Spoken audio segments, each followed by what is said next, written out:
Hello, John. Thank you for coming back to the channel. Thanks for having me. Yeah. A lot has happened in the news, but before we start talking about current events and your perspective on things, I just want to remind the audience that in the description of every video that I've been doing with John, there is a link to his website.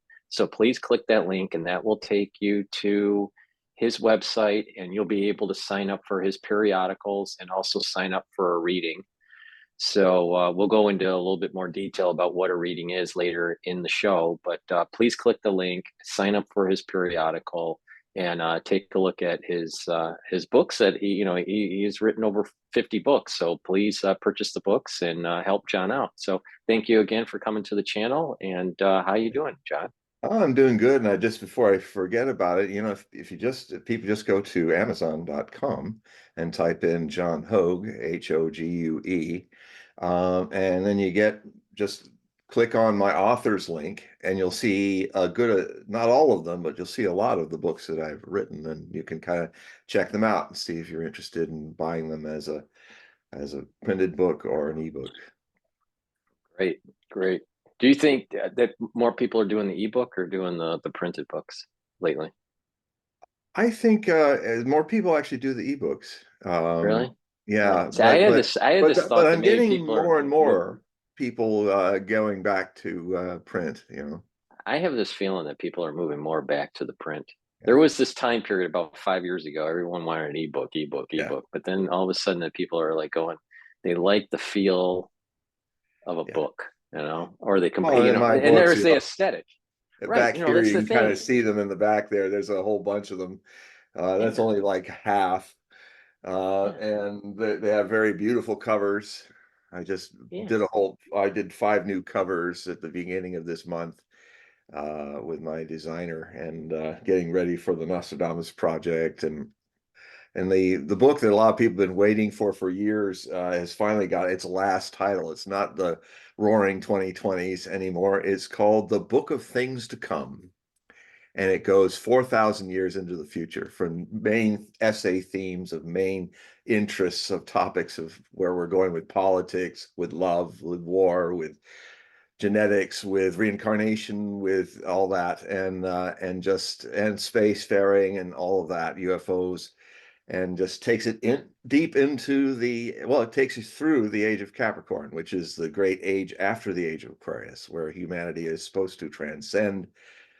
It's symbolized actually in the Capricorn as the high peak of the mountain, which means the Everest of the earth element.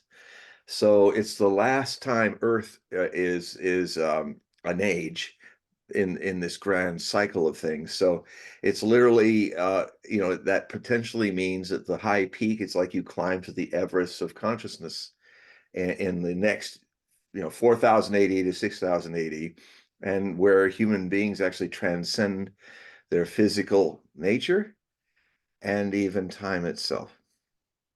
And I kind of, in one of unexpectedly in my Earth Trauma report for this new bunch of articles that I put out just now, and or my website updating all the samples. I just did that a few hours ago, so it's all fresh in there for everybody to sample.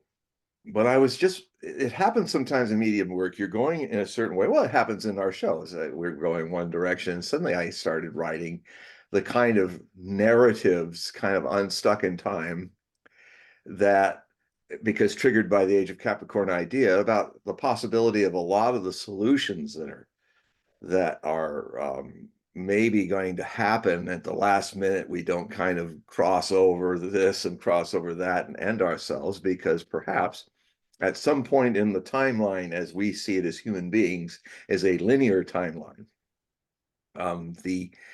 The people of the future were also living that at a certain point collectively, um, became unstuck in time. And therefore, I mean, I don't know if I've talked on our show. I think I've done before years ago, but I had a Satori when I was 21. And the Satori Zen is like a glimpse of the truth enlightenment. It was just very, very powerful experience where I think what happened was I went into the Akashic records. Um, And something parallel to that is, well, you notice in the trilogy on Neo and the Matrix, there's the wonderful scene where he meets the architect. I think it's in the second movie.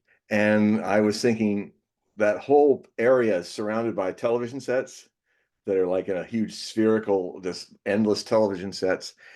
Um, what I experienced was remotely like that, but I was thinking, boy, the Wachowskis might have had something going on there, because what I ended up finding myself in this position where my visual sight was completely off what is humanly possible. I was literally, as if a sphere's surface could be all eyes, an eye essence.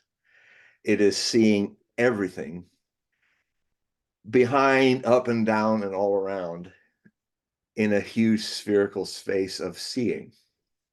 And and in the center was me witnessing the seeing, and around me were infinite, not just TV sets, but something I can't even explain how. It's like, how does an aurora float? And it's like this, and then time seems to have stopped, and now it's like that. And you're like going, there's no like thread to how it's suddenly doing this over here when it was there. And so this quality around each framing in a strange and darkness were these opens, these apertures, and they were infinite, uncountable. And they were all, and it was literally, I could bring words to it now. It's something Nostradamus, when he would try to talk about his channeling, because he's mainly a channeler. Um, I have to apologize for people, because people took up my talking about his water gazing in the early part of my career. And then unfortunately, I was not aware how Hollywood can then turn that into, that's how he did it all the time, even though I said he did other things. So, but actually what he was a channeler of spirits from the low daemon, the astral, and the limbo areas, this plane, and the in between period to the second plane, third, fourth, fifth. And he used angels of fire more than the other elements, or archerons, kind of superhero type things. But the seventh was the Godhead, the divine plane. And in that plane, there's the past, the present, and the future all meet, all happening simultaneously, and all of their possibilities, and all the things we've ever thought or made or created, all the music we've created, and not just us, but all infinite worlds, and all the things that they have done, all the memories are in the Akasha, which is a Sanskrit word for sky. That's what Akashic records mean. It's the record library of the heavens and the celestial library. And so all of this was happening all around me, because what had happened is I was involved very much, this was before I was a sannyas, but it kind of led me 4 years later to going to India and all. But what what what happened is I was in the Robert Monroe's Institute, one of his 60,000 people in the Gateway program, where he was just trying to get people to use his theta wave 32 track tapes.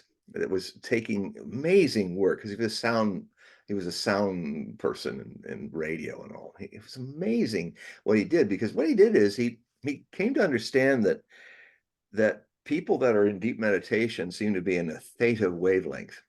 Their brain goes into theta. So he was thinking, well, can we just use our modern technology to lay somebody down and breathe and wear the earphones and actually create the theta wave? And in a way, I think he did. And then once you have the knack, I would add, he didn't do this because he was still relying on the tapes. But what came on for me is that once you get the lead to how to do it, you might call this the, they've said how some people had used drugs to, and even in ancient times in the Sanskrit periods, the soma is used to give a glimpse of the work that you do with your own being. It's a little artificial glimpse, just like people have had a lot of awakenings with what my master Osho used to say was the very violent way, which is LSD, which kind of forces it on you.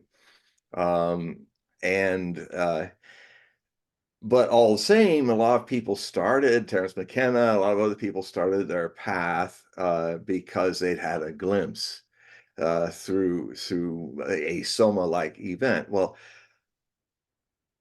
Robert Monroe was doing with the theta waves and tape, gave me a taste of how to relax myself into theta. And so I was doing I was doing Zen breathing meditations, first real serious meditations that I did in my life. I'm 21. I'm sitting in my bed in the corner, breathing in 10 and then holding and breathing out. And at a certain point, after doing it for a few weeks, I suddenly felt incredibly heavy, like tired, but like I was lead. And and I and it got so bad that I had to stop meditation, and I somehow managed to get up, and I literally like fainted on my bed, fully clothed with my shoes on, and I just went flunk into the bed. And at a certain point, I'm in that kind of borderline between waking and sleeping, and where the rules of this dream start to fade into the dream world. Um, and I had this awareness as, oh, I should have taken off my shoes before I got into bed. There, and I was looking and saying, I've got my shoes, and I was not kind of aware that I was looking, hovering over myself, and saying, well, that's how I saw it. I said, but wait a minute, how am I able to see my shoes because I'm laying down there, which I was equally feeling.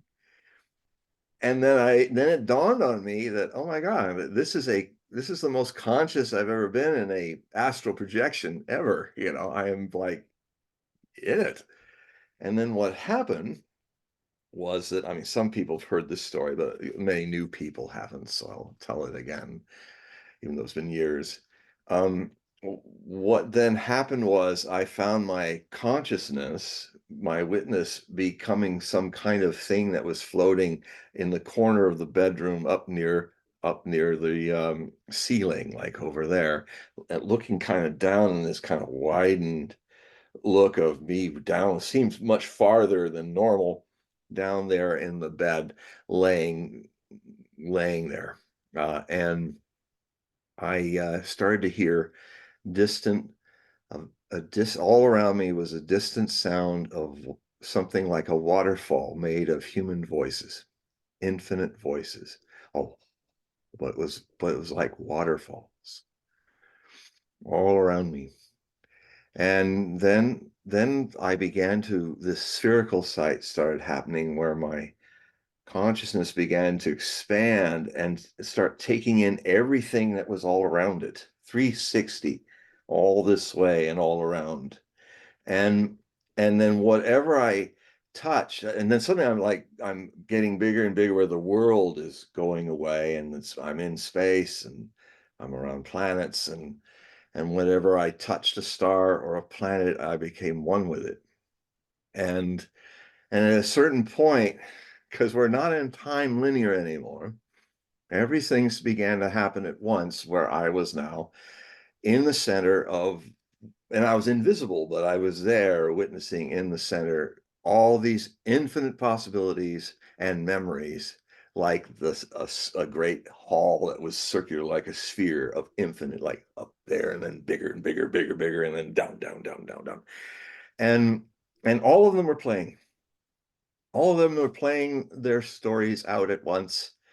And I could be here in the no time of it.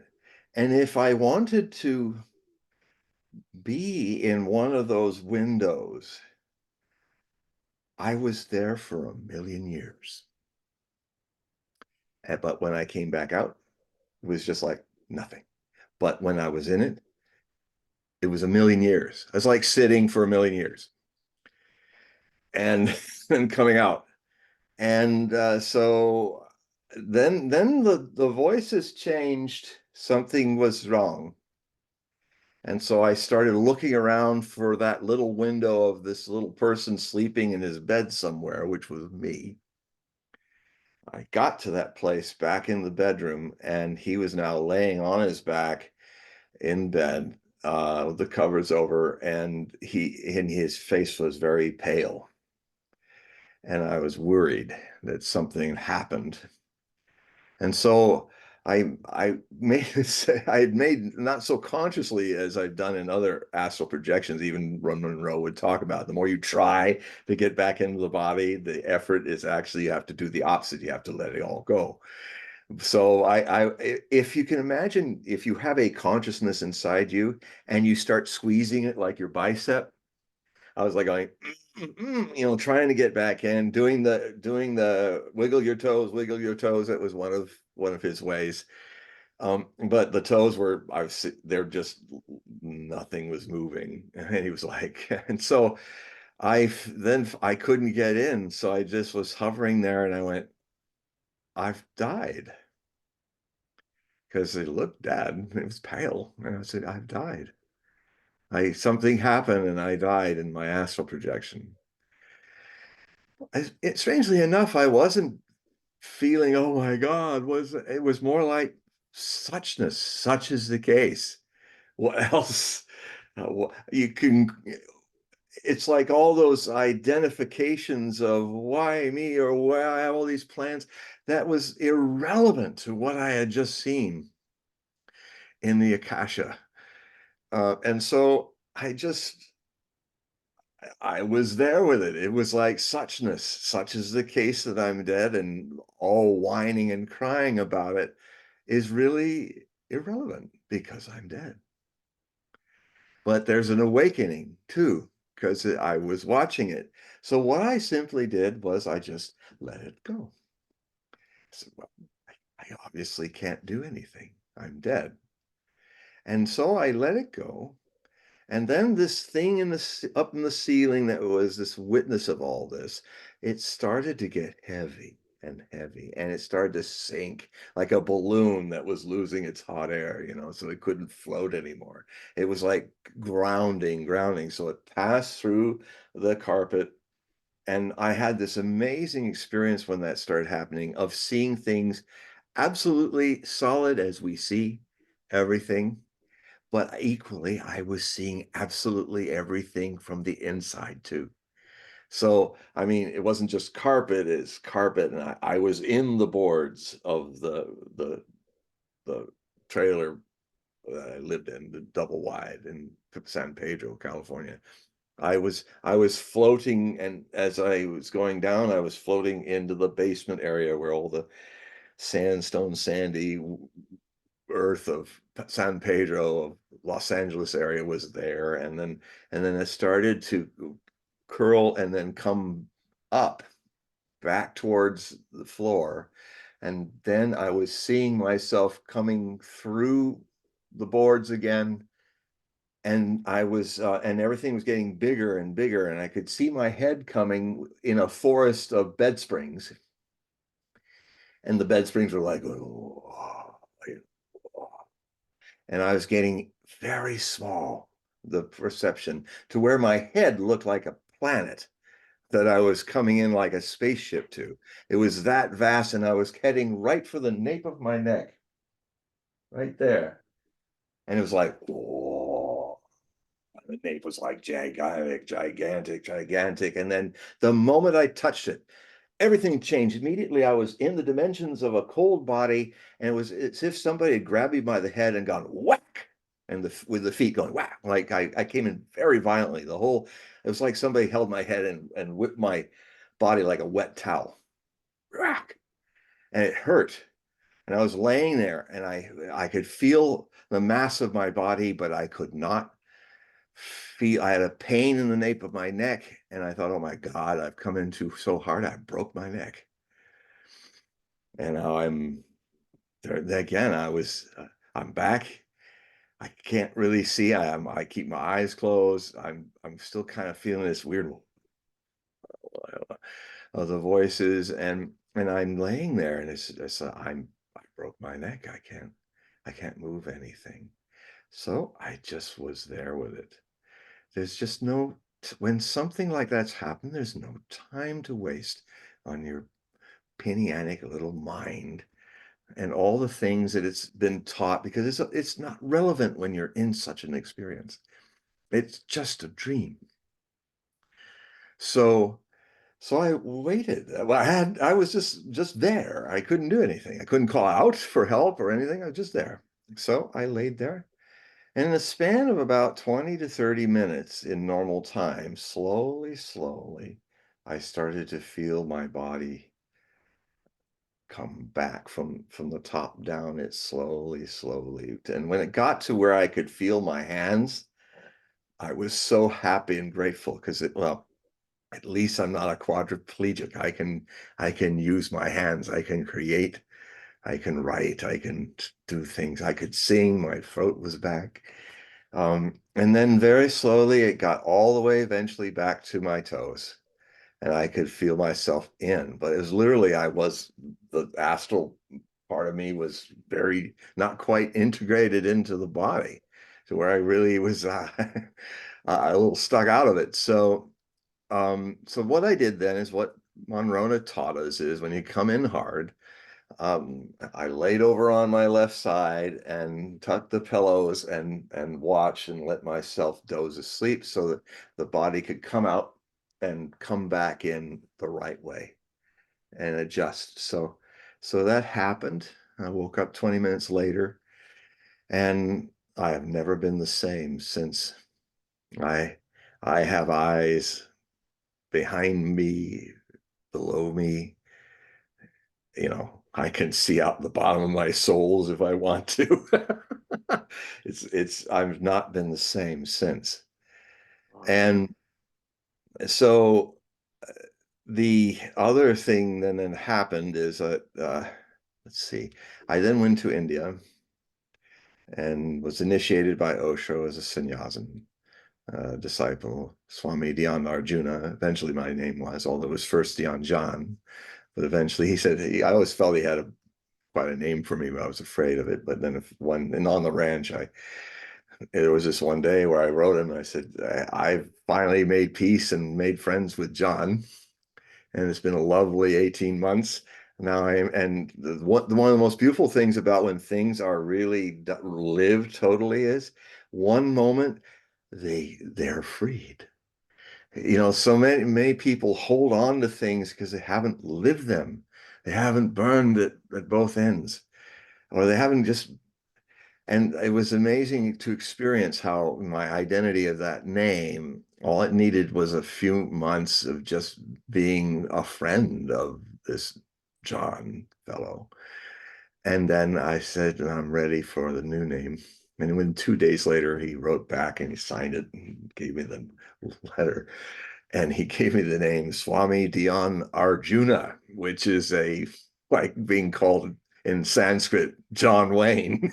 It's like, well, I'll tell you, little Pandavas, when we go out on the battlefield of truth, I've got a king that's guiding my chariot, and that's Lord Krishna, but I'm kind of feeling a little weird about killing all these people on the other side who I have, if they want the crown, they can have it, pilgrim.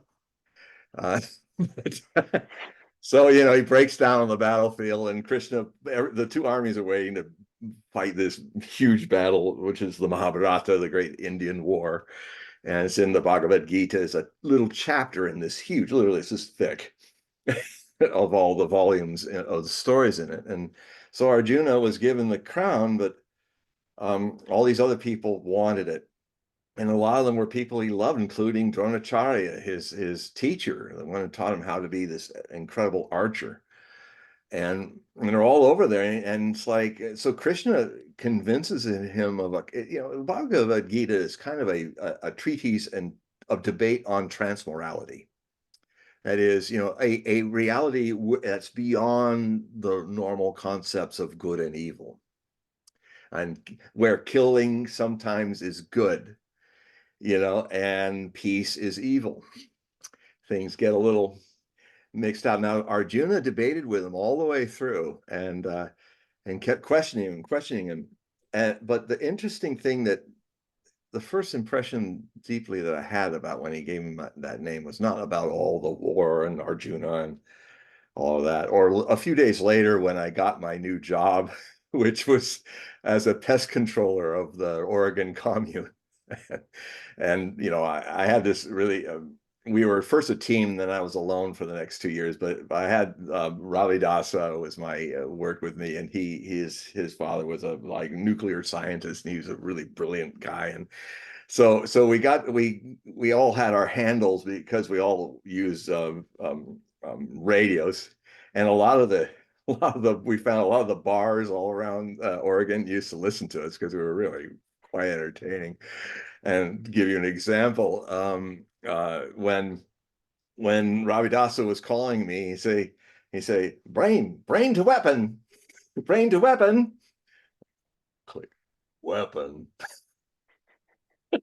They've got they say there's a big monstrous rat in Sheila's trash can. Can you go check it? I'll check. Brain and weapon. That was our brain here. Weapon. so so actually, that was an interesting story. I'll tell that, and didn't with the other times I've told this, but I got a bit jaded. I wish I had saved all the notes that I got from different people. Oh, there's this huge monster. There's this giant thing, and it always was. I'd walk in, it was some little mouse going, "Please don't hurt me."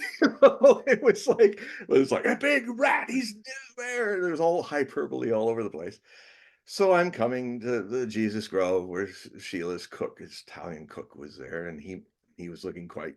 Oh, you've got to see this. And there was this plastic trash can, big thing, and okay, show me your rat. Oh, he's in there. He says, okay, well, I'll take a look. I lifted the lid, saw two huge sets of black eyes. It went. It's a big rat there, because you can see the glint of his eyes. And I went right close, and it's God, I don't know about this one. So I told the little Italian guy, I said, now when I count to three, I found a brick. So it's now when you count to three, okay? Three, yes. Ten, two, tres. Okay, so one, yes, one. You're going to lift it, right? Yes, I will. Yes, so one, yes. Two, yes, I hear two. Three, yes. He didn't lift it. Lift the lid. He pulled it off.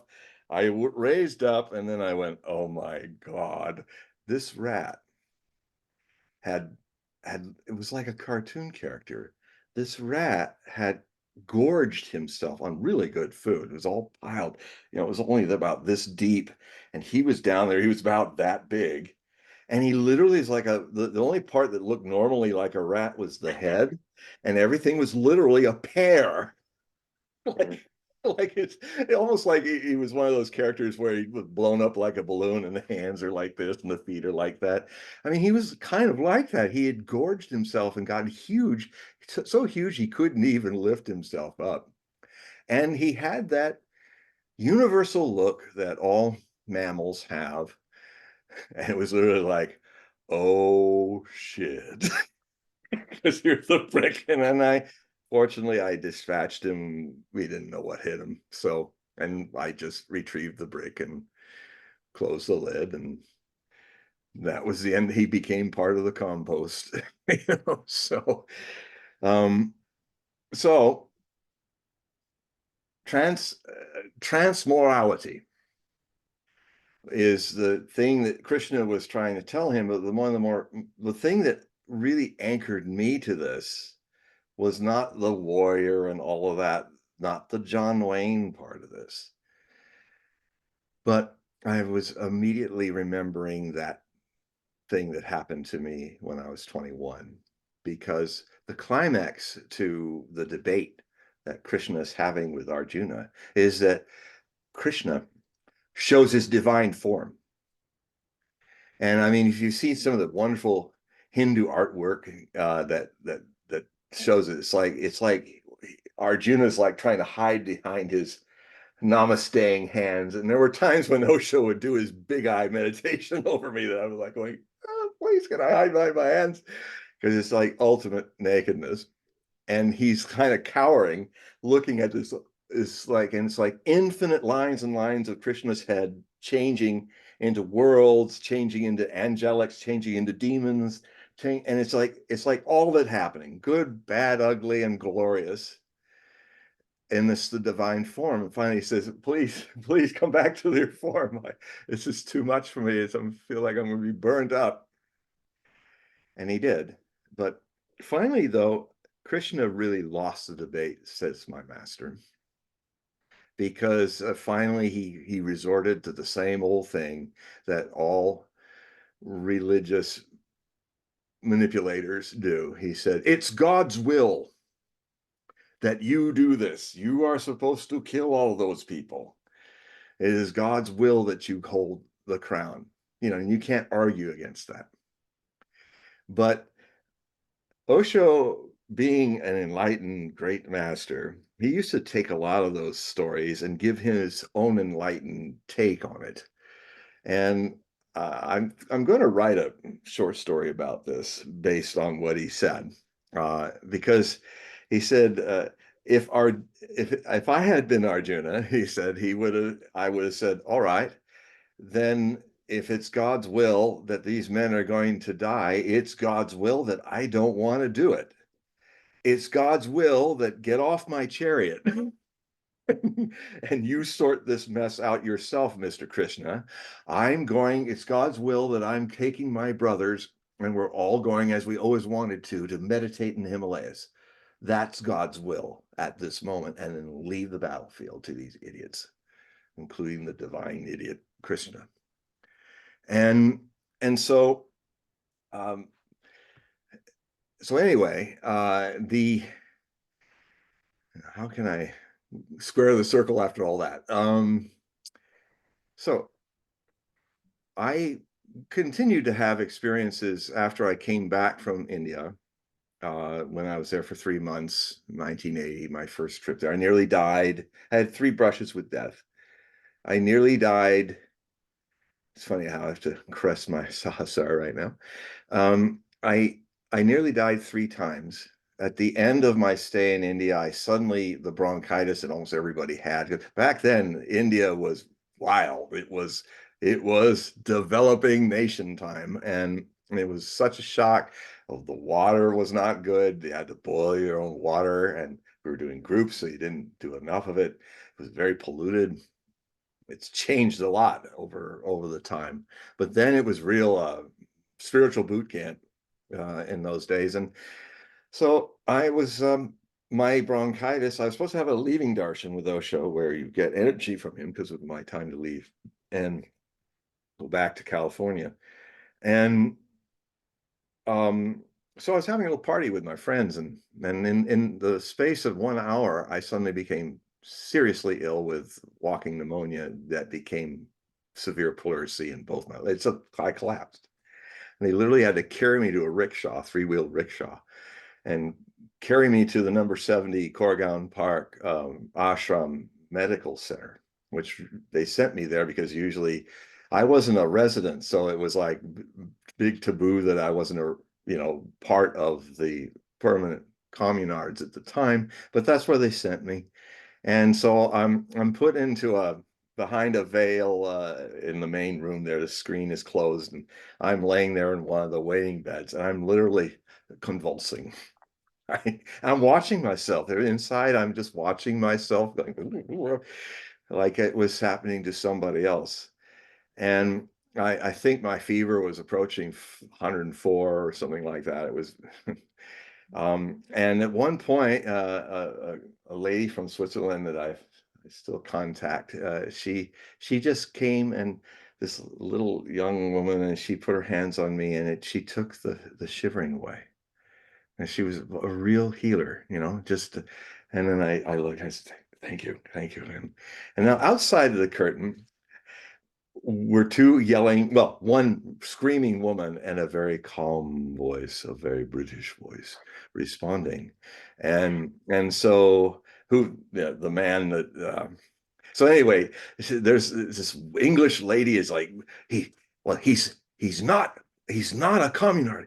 He's one of the guests. We should take him immediately to the Indian hospital. Of course, that would have been terrible because, you know, in India, if you, as I learned when I had one of my friends get very sick and I ended up helping her recover, is that in India, if you're all alone, everybody has family, so the family takes care of you, and the nurses, and this is at that time, I don't know if it's changed, but so the nurses aren't there to take care of you, they're there to give you drugs and things, but the family's there to take care of you. So I suddenly discovered with my lady friend who was really sick, and I had to stay there day and night and help her and be her family. So I did it. But so anyway, send me a novice out into Indian hospital land, I probably would have died, you know. But anyway, so there, so she's saying, well, he's got to go. He's not. We got to keep the beds for our workers and all that. I said, well,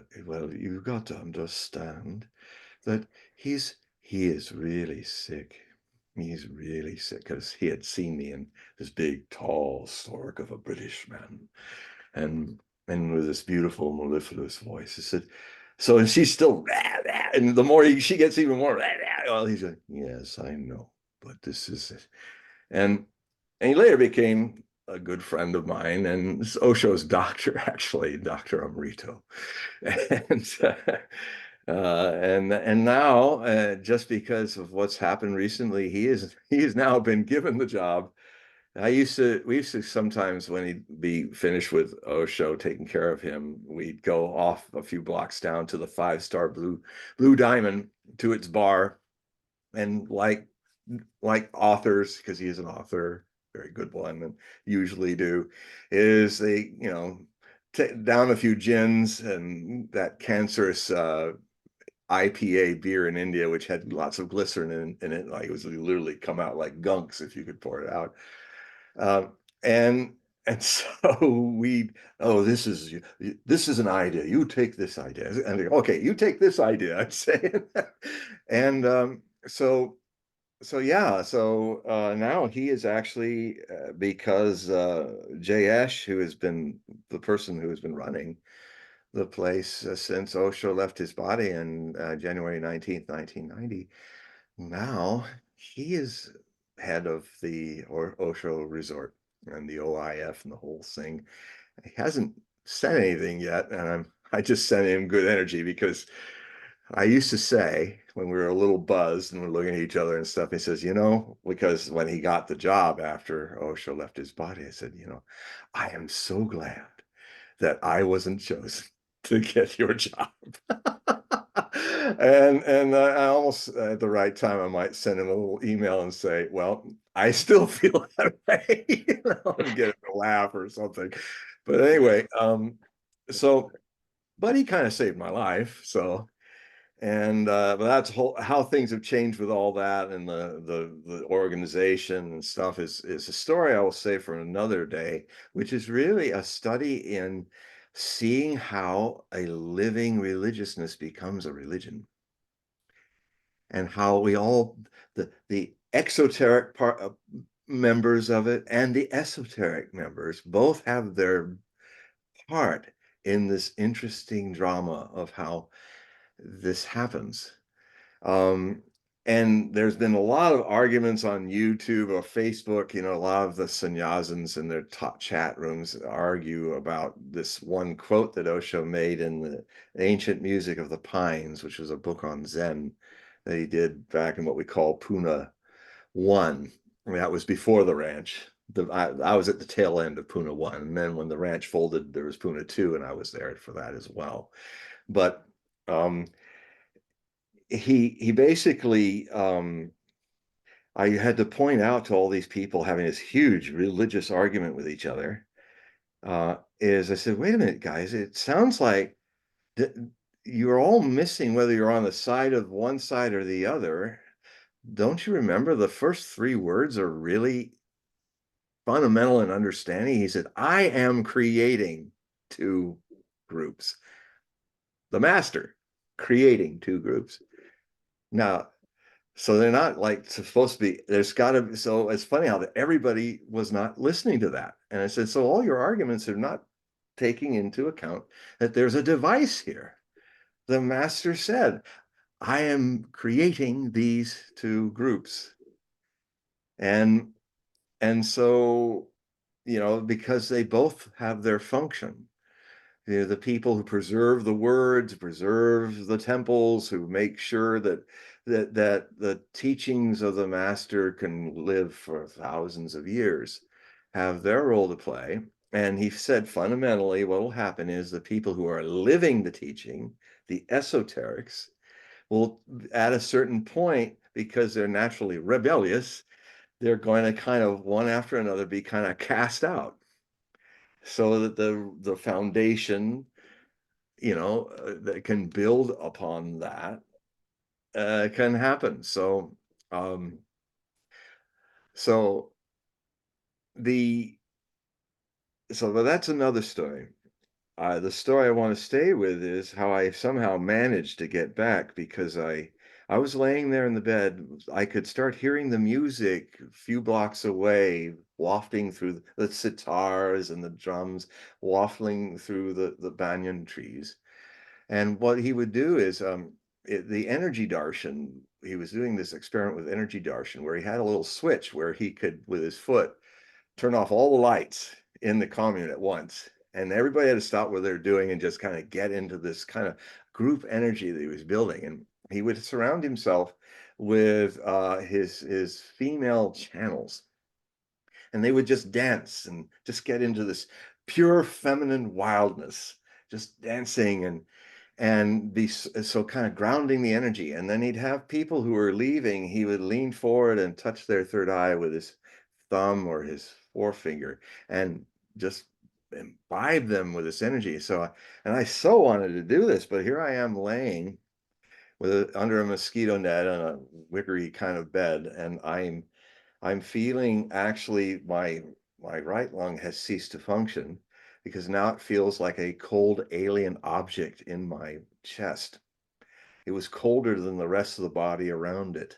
And it was for some reason, it reminded me of a picture I saw before I came there, of an X-ray from the Vietnam War, with some North Vietnamese soldier had a dud, a mortar shell, come through this area of his collarbone and kind of crush through his lung and just take the space where his lung used to be. And you literally see, it's like, here's a lung over there, and here's a mortar shell, unexploded fins and everything, where in his chest. And I felt, it's as cold as that picture. I feel like it's a mortar shell. It's not a part of me anymore. Kind of, it'll be a helpful note when death is finally witnessed, that I can notice that the body, I'm no longer being part of the body, because it was definitely filling also my other lung. I was only breathing from this part of my lung. And so I'm laying there and say, if I may not survive the night, and I can really say from personal experience how pneumonia can really get you. It can really take you down all the way, even a 25-year-old young strapling man. And so I'm laying there, and I'm hearing the music, and I said, well, Osho, I have no idea how I'll ever get back, afford to come back, or ever see you again. So, all right, I was in my, without saying it, I was just saying my energy. I just relaxed and said, give me my energy, darshan, right here. Because I got to let go of this attachment to being around you, because I'm going to be on the other side of the planet. And if I can't find a way to have an immediate conscious connection with you, heart connection, then that's what I really need to do. So, but I'm verbalizing, it was all like instant insights, the words. And so I laid there and I wafted off to sleep. Next morning, I was breathing in both lungs again. Everything had really improved. and I was strong enough to get up, and I was that morning I left the hospital, and then in the next 2 or 3 days, I made my way back to Mumbai now, and in a cab, got on the plane, went overland to Heathrow Airfield in Britain, and then went overland to New York City, and then had to stay in New York City, sleeping on the marble floor because the winter had closed the airport, big blizzard. But now I really kind of was a seasoned veteran of living in wild places. And so it was like, if I had done that when I was going, it would have been a big trouble. Here I am just in my orange robes and cotton. I just get my pack and lay on it. And it was like, not up, I can do this.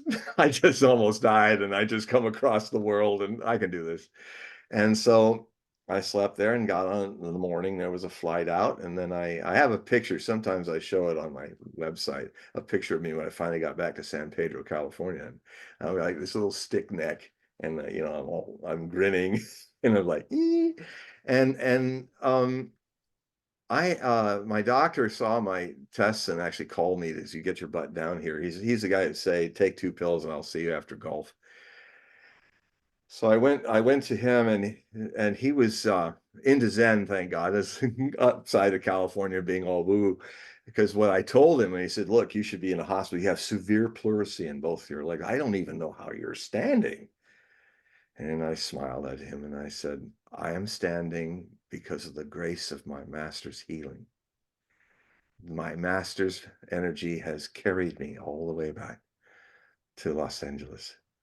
And he kind of went, well, okay, yeah, because you could see it. I was skin and bones, but I was radiant, and felt this feeling of grace in the room. And said, well, if anything happens, just go to the hospital immediately. And so I began my slow recovery.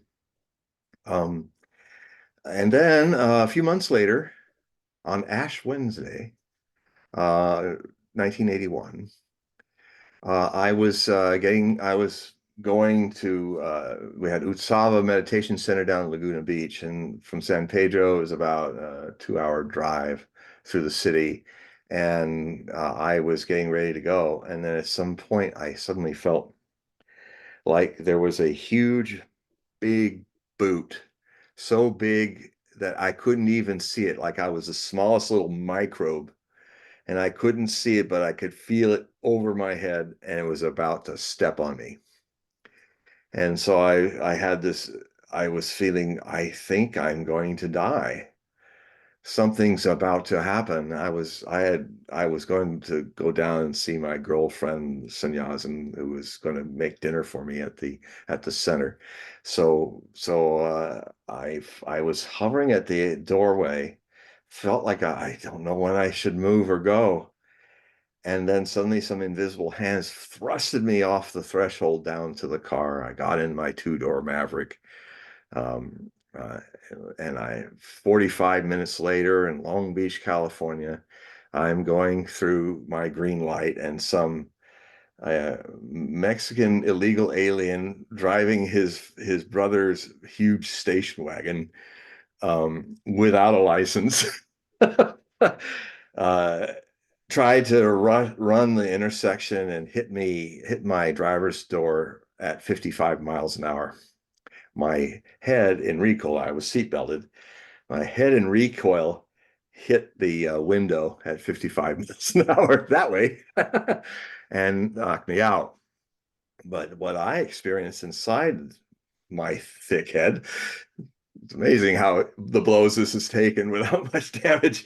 I felt the car, the reality of the car, the wheels, the dashboard, the glass, it all in the sound of the explosion of the collision, it all ripped away, all reality as I knew it ripped away like ripping sheets, just ripped away, and I was thrown into an infinite goldenness.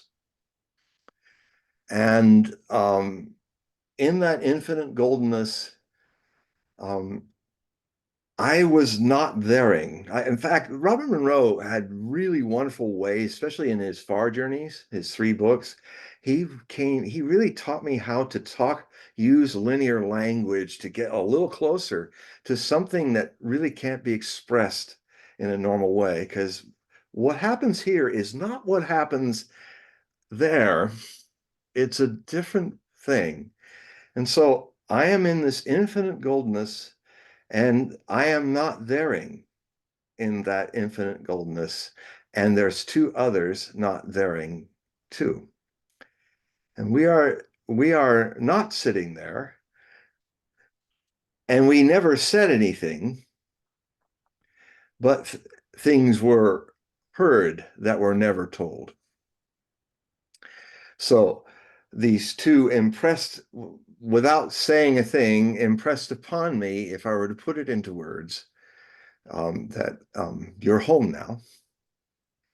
Uh, this is, in fact, you've never left. This is your home.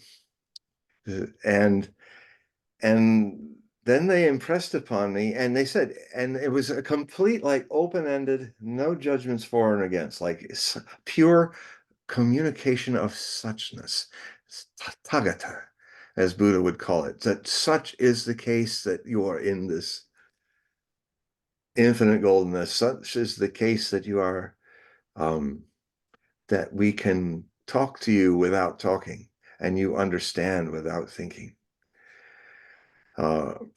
And the message they gave me was, if you wish to stay here, since you've never left, you can stay here. You don't have to go back. But we are here to remind you that you chose to go back there. And that was something, because I had dreams as a child of how much I did not want to be born again. And in fact, I was holding on inside my poor mother for 15 hours until finally the doctor had to push. I got a little birthmark from that, push me out, because I didn't want to go out. It was I really didn't want to come back here again one more time or whatever. But so it was like they were talking about it. They're like saying, without talking or saying, they're impressing upon me that we're here to tell you that you chose to go back. So I'm responsible to go back. That is my responsibility. And so I then impressed upon them without saying anything. As I was kind of, the quality of the goldenness was like music, that if you wanted to see the world that I came from, it's in the bass, counter bass tubas and the counter bass strings. They were kind of off in the bright brass and high sweet strings. So that lower tessiture was Long Beach, California. And so I said, I impressed upon them, I'm really going to kick myself from going back from here to Long Beach, California. And then I woke up in the car, and the first thing I felt was, well, I was laying way over. I'm still quite double jointed. Too many lives as a yogi, I guess, even at this advanced age, pushing 70. But I was really, really limber in those days, and what had happened is my head had gone way over, and as to the point where I'm literally seeing my Osho mala with his face on it. And the first impression I had in normal time was, well, at least that isn't broken. And I kind of had a dual knowing that I knew I'm missing time, because I had a slight pain in the side of my head where I hit the window at 55 miles an hour, recoiling. And so the first thing I did is I sat up in the chair, and I felt as if I'd been a time traveler, come back from a million-year journey back to this reality. I felt this energy of coolness radiating all inside and out of me, like an aura of coolness. And I was I was incredibly relaxed and refreshed. I was looking at the dashboard was an accordion, and the drive shaft was bent. My seat was kind of normal. The other seat was tilted. It hit most of the force had gotten not in the door, but in the dashboard. It took most of the force of those 55 miles of this big boat of a station wagon that he hit me with. And and then I started giggling when I saw the brake pedal and the drive pedal. They had literally somehow managed to crunch together and tie themselves into a bow. So I laughed, I giggled at that.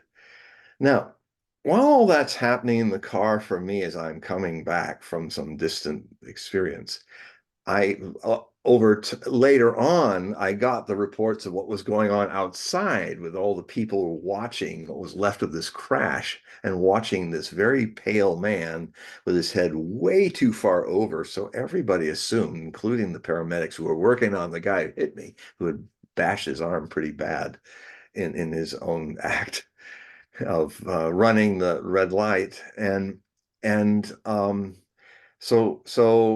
was this man from Ohio who called them in, who is the person that told me all of this, and how people are all waiting. He says, "Oh, I think that kid must have, in the force of the must have broke his neck. His head's way forward. He must have broke his neck. It's because his neck is white as a sheet." And then of course there was this moment where they're all gasping because suddenly I lifted my head up and sat straight. And people, she said, we thought it was like Lazarus coming back from the dead, man. It was like, oh my God, he's alive. And and so that brings me back to me in the car, because the outside world is trying to get my attention, and a tap, tap, tap, tap, tap, tap on the window.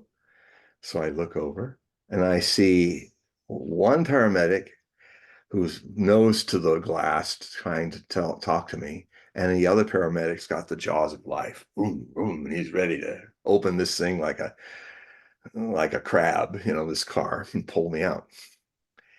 And so the first one saying, "Can you get out?" I wouldn't. I looked down at myself. Yeah, I'm all here. No blood, no anything. I'm all complete. And I went, yeah, just very calm. And so my part of the door was still working. I guess the other part was broken off. So I open the door, I pull it open, I step out into an intersection filled with gasoline, an ocean of gasoline, and I'm standing there in my maroon Swami clothes. I was in maroon, my mala. I mean, so these poor people, they first seen this guy waking up, and now he kind of walks out like a Swami. Here's this Indian looking white guy, and they're like, "Oh my God, what is this?" And and the first thing my eyes settled on was this van splashing across the intersection of gas, coming at me, and his suspenders were trying so hard to keep his huge belly in their control. As he's running, and his belly is like, "No, stand there, don't go back like that." And as he gets closer to me, he's got kind of this bald on the top, bozo hair, kind of out. He's missing his front teeth. But he was he grabs me and picks me up off my feet. This is how in shock these poor paramedics were in. They were literally like going, "Oh." and and he said, "Oh, son, it's so glad you're alive." And he said, "Them sure good beads." So he started grabbing my beads and running his hand up my mala, my magic beads or something. "Them sure good beads." I said, "Well, yeah, they are." So that's the moment he put me down. I kind of had to take command of the situation. Kind of ironic when you're the victim and you have to go, "Everybody, attention, please." I'm missing some memory. And then suddenly they snapped out of their shock. And suddenly it was, "Oh yes, okay, you come here, we'll put you in the ambulance." Because I said, I need to go to the hospital and have somebody look at I think I have a concussion. I'm missing some time. I need to lay down and check me out. "Oh yes, yes, okay." And then suddenly they're all being together with it. Now, um, at the hospital, and then later when the filing of the reports happened later, following week, there was this old police cop, and in both cases he said the same thing. He said, you know what? I've been 30 years in the police force. I've scraped a lot of people off the streets. I've seen a whole lot of accidents. It's LA, car capital. You live and die by the car in LA. And he was like going, what happened to you is I've never seen anything like that. It was like a miracle. You look dead. And then there you were, and you're not even harmed except for a little bump on the head. And that I just say that's just miraculous. And so he had to say it twice. He's probably since passed on to that into the same mystery that I went in, and it's a time to want to look golden at that point, and came out. I really was changed by that. What had happened in the Satori uh, was deepened to where really it's almost like it's prepared me for a lot of what I do now. All these things that happened, um, and and then the third brush of death happened 3 days after that. I was in. My mom had gone off. My father and I were there, and I was feeling, the effects of concussion. I was pretty vulnerable. And I was trying to say to him, Dad, I'm going to need some help. I mean, you can't live in LA without a car in those days. It's just not possible. It's like the desert without a camel. Good luck with that. And then all the problems, because my father was deep into his alcoholism, and all the things that were going on were coming to a head, and he just kind of was giving me no way out. I couldn't be this and couldn't be that. He's Taurus, so when I came back all dressed in red, he was like a bull seeing the red, and he was kind of seeing something happen. And he says, "You think you're really something, don't you?" I said, "Well, I don't know what I am." Some things have happened. I'm not the person that left and came back, and so there was this point where he was just kind of giving me no way out, but just to kind of emasculate me and all that. So I had just finished drinking a glass of water, and suddenly I felt, because it came up a lot in the therapy groups that I did in Pune. I mean, we had these. There's a movie called Ashram. It's probably somewhere online somewhere, and it shows it was actually permitted by Ocean everybody back in the Pune 1 period to show our encounter groups, which were really something.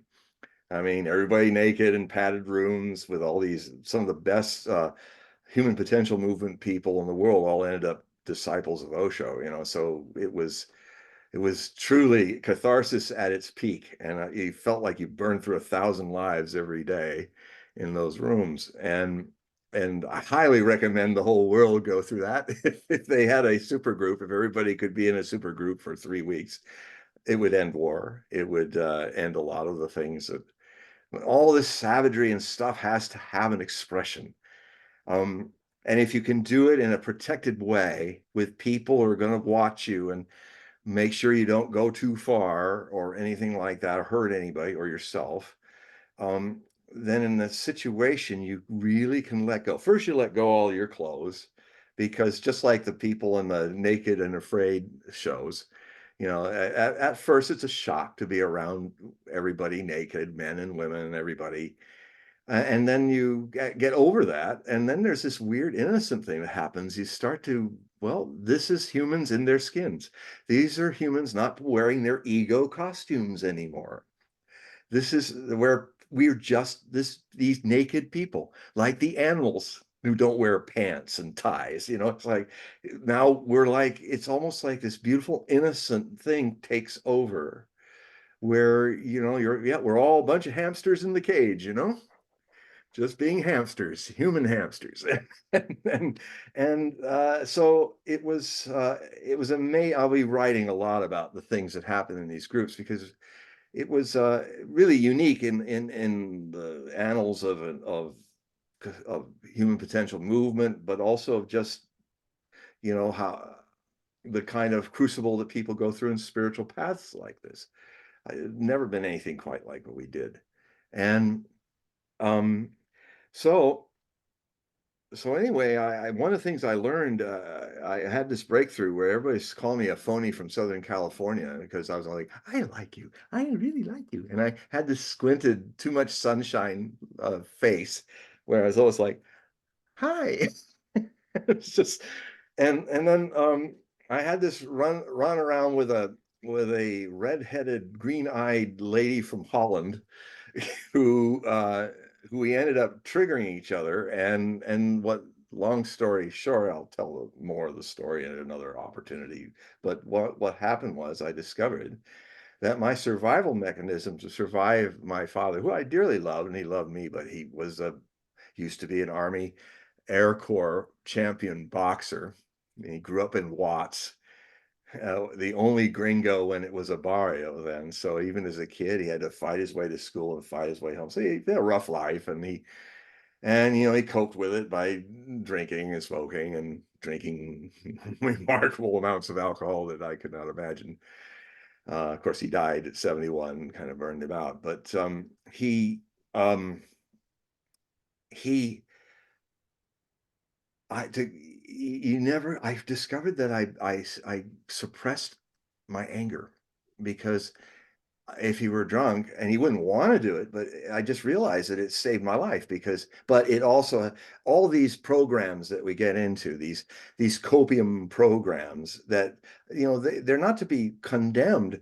They, when a kid is learning how the land of the adult giants are not what they seem, and the child has to find ways to survive it, and it's all kind of under the surface, not quite conscious, but it comes out in these groups, and you suddenly realize, I um and as I was crying, we both kind of were shrieking at each other, shrieking, and there's one moment where we both blinked at the same time, the shrieking stopped, and we both fell in each other's arms, the Dutch lady and me. And as they were sobbing, and then one of the group leaders, this beautiful black gal from South Africa, amazing lady, she started stroking the back of my back and said, look, you've been phony because like 70% of your energy has been suppressed in anger that you've kept a lid on.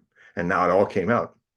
And actually afterwards they were saying, we were getting a little worried. The group leaders were saying, you were going to kill all of us. So because it all came out at once, and it was volcanic, and I could have, but I didn't. There's something about these groups with an enlightened masters, an aura, that it's amazing how things don't go to the end like that. I remember one time, Manan Sheila, who was prominent in the wild, wild country, she was Osho's secretary. I knew her, and sometimes she'd tell stories to me about daily things that happened. And one time we were having this space when we were building our ranch and our city there, there were all kinds of things happening where somebody fell off a roof, but they landed and didn't hurt themselves. Or a guy was doing the backhoe next to a 12,000-volt line, and his backhoe hit it, and the whole thing fried the backhoe, but he wasn't fried. And so Sheila's like dealing with all this. And so as Osho was writing something, she was saying, Bhagwan, how is it that people don't just get killed, or things that we're all doing? It's dangerous. And he's writing, he just looked up anyway and smiled, went back to writing. And it's just the aura of the master.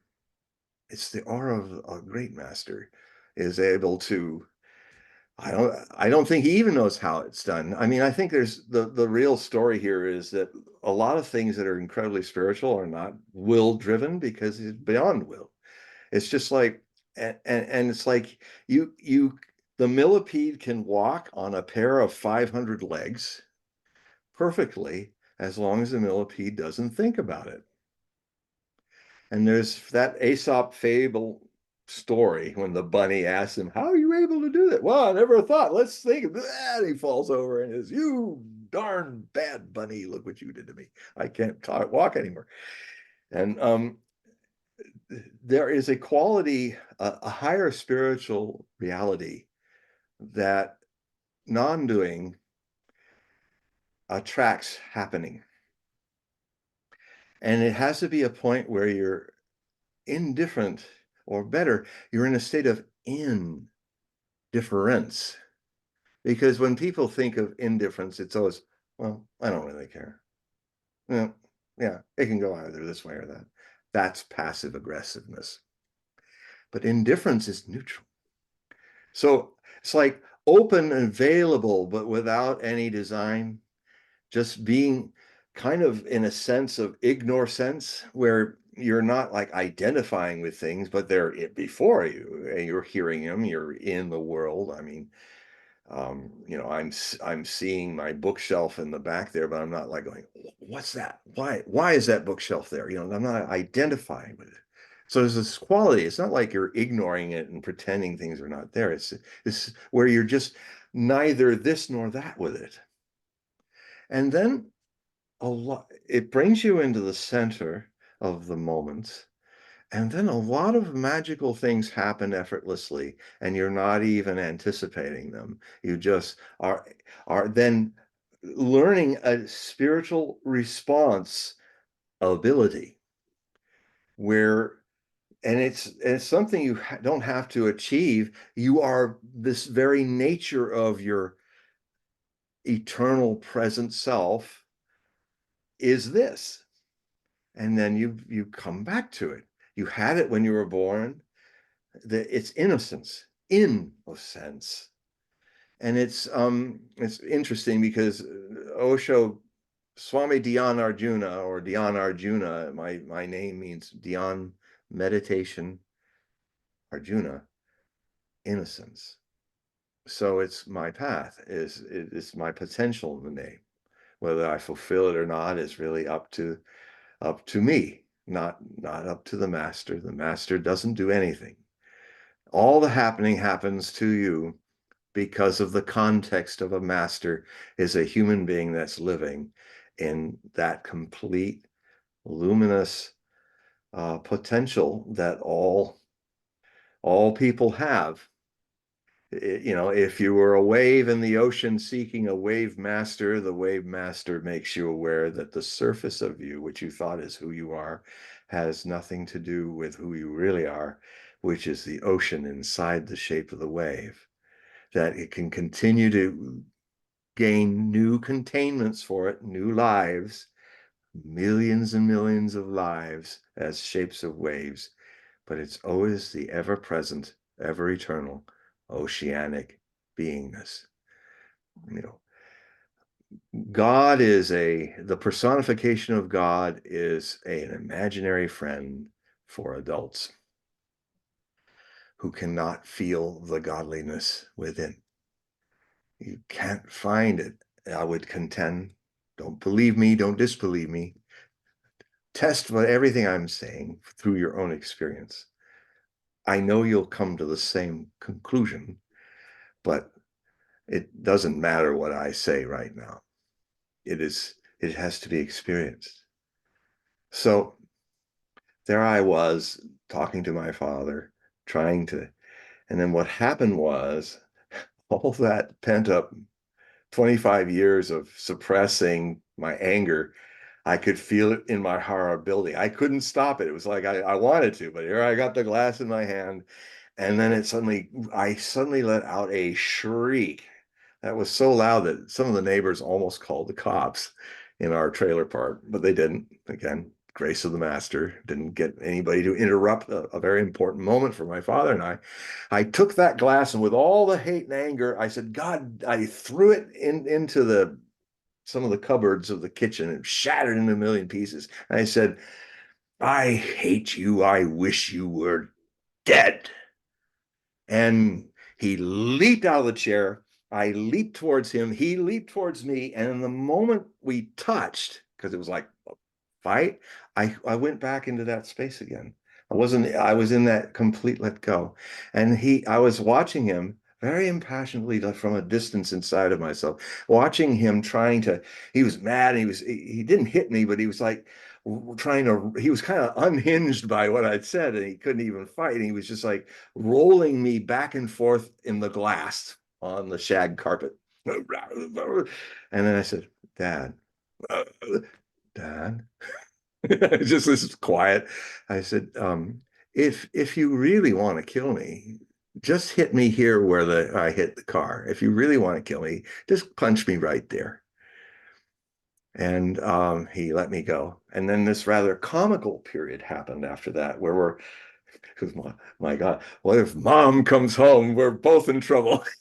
It's like, so we're kind of throwing invectives at each other, but our bodies are actually being responsible. We're cleaning up the mess, we're picking up all the glass, we're sweeping everything, cleaning the water and all that. And then there's this one point where he says, and and if you were really a man, you wouldn't be wearing that red stuff, and you'd have one of these. He points between my legs. And I said, oh. I said to him, I said, you know what? When I was in those groups in India and I was visualizing myself as naked, you know what? I didn't have a dick.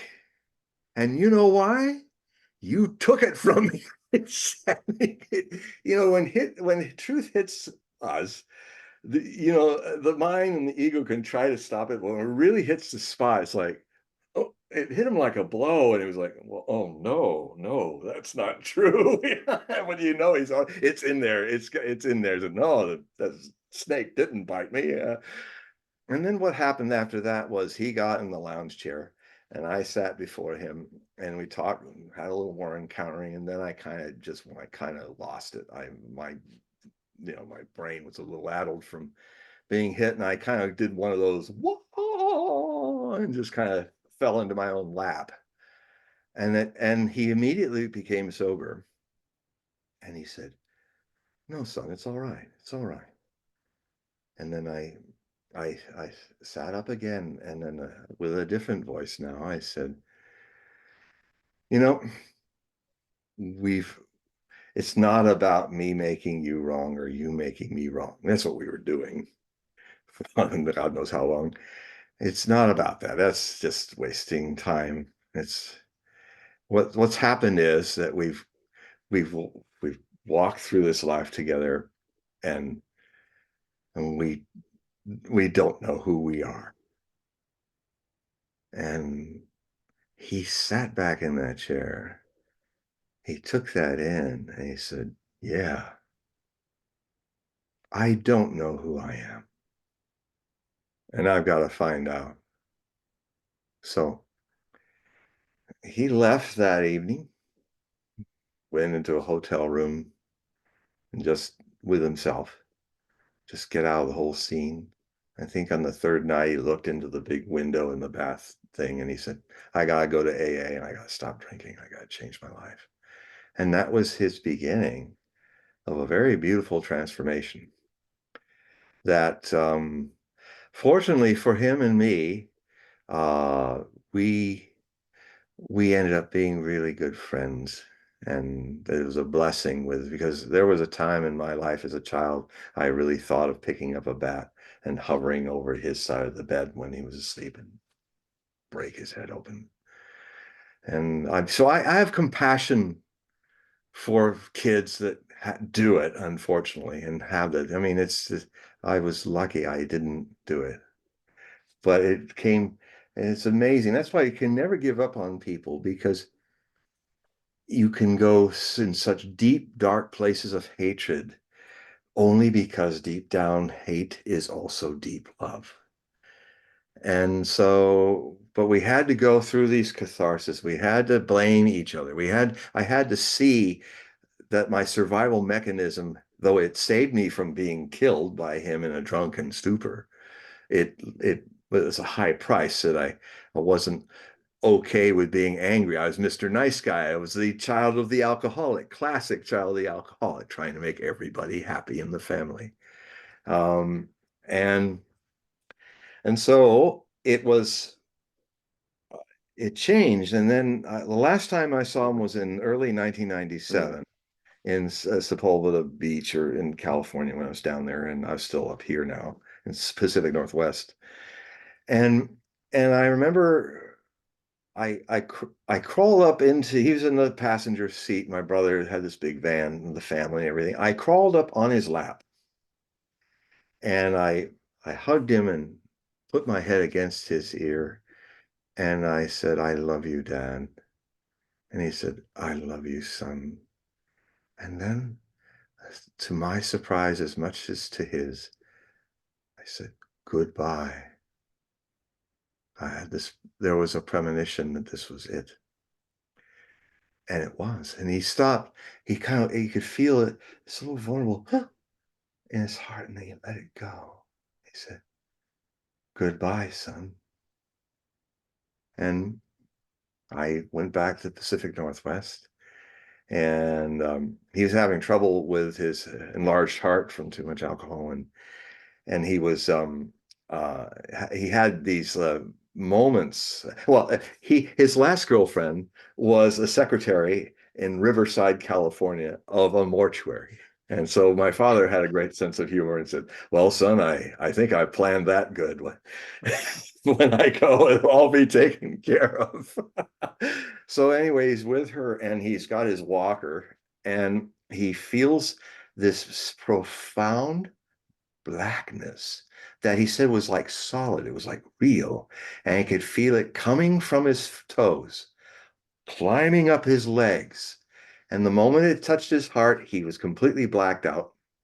And then when he woke up, his girlfriend was over him. Bud, we called Bud Hogue. Bud, wake up. And there he was back. And then his first impression was he couldn't imagine how he got himself so tangled up in his walker.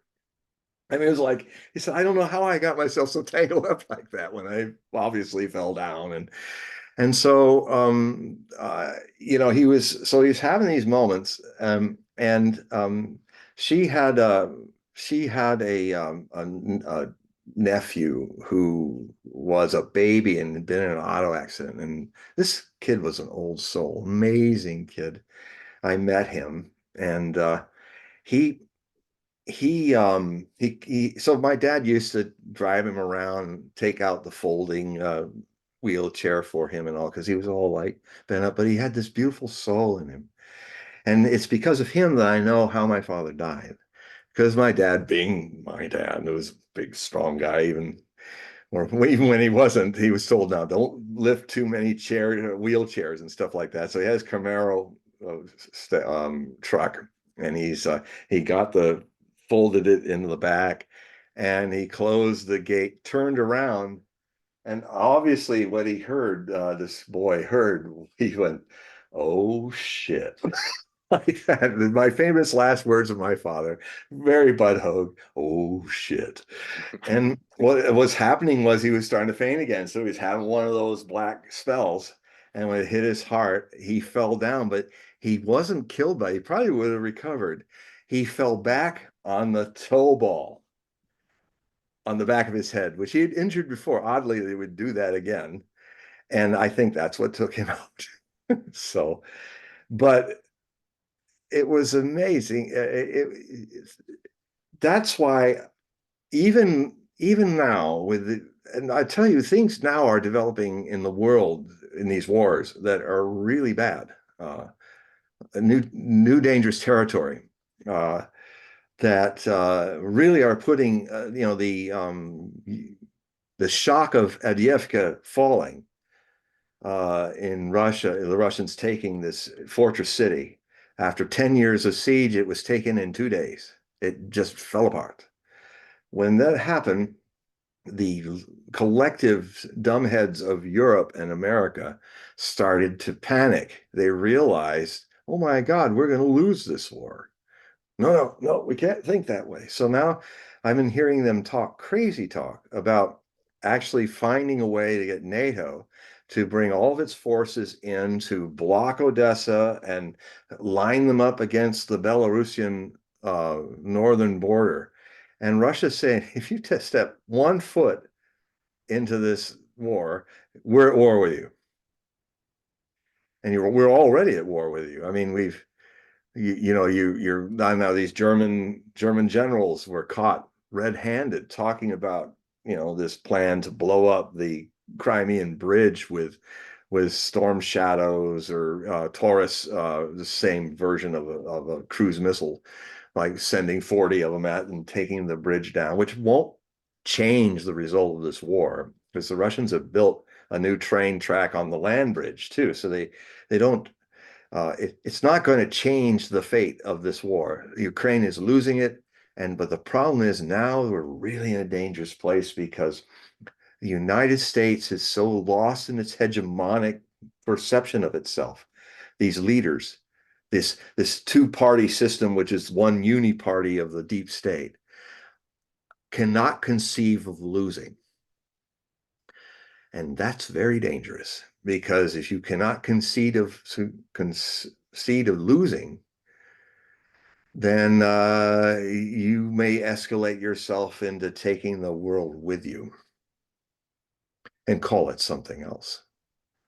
So in my personal life of deep, dark things that happened coming back into the light, there is a possibility somehow that the European leaders the and the United States leadership, they're going to have to face and grow up and accept defeat because they've lost.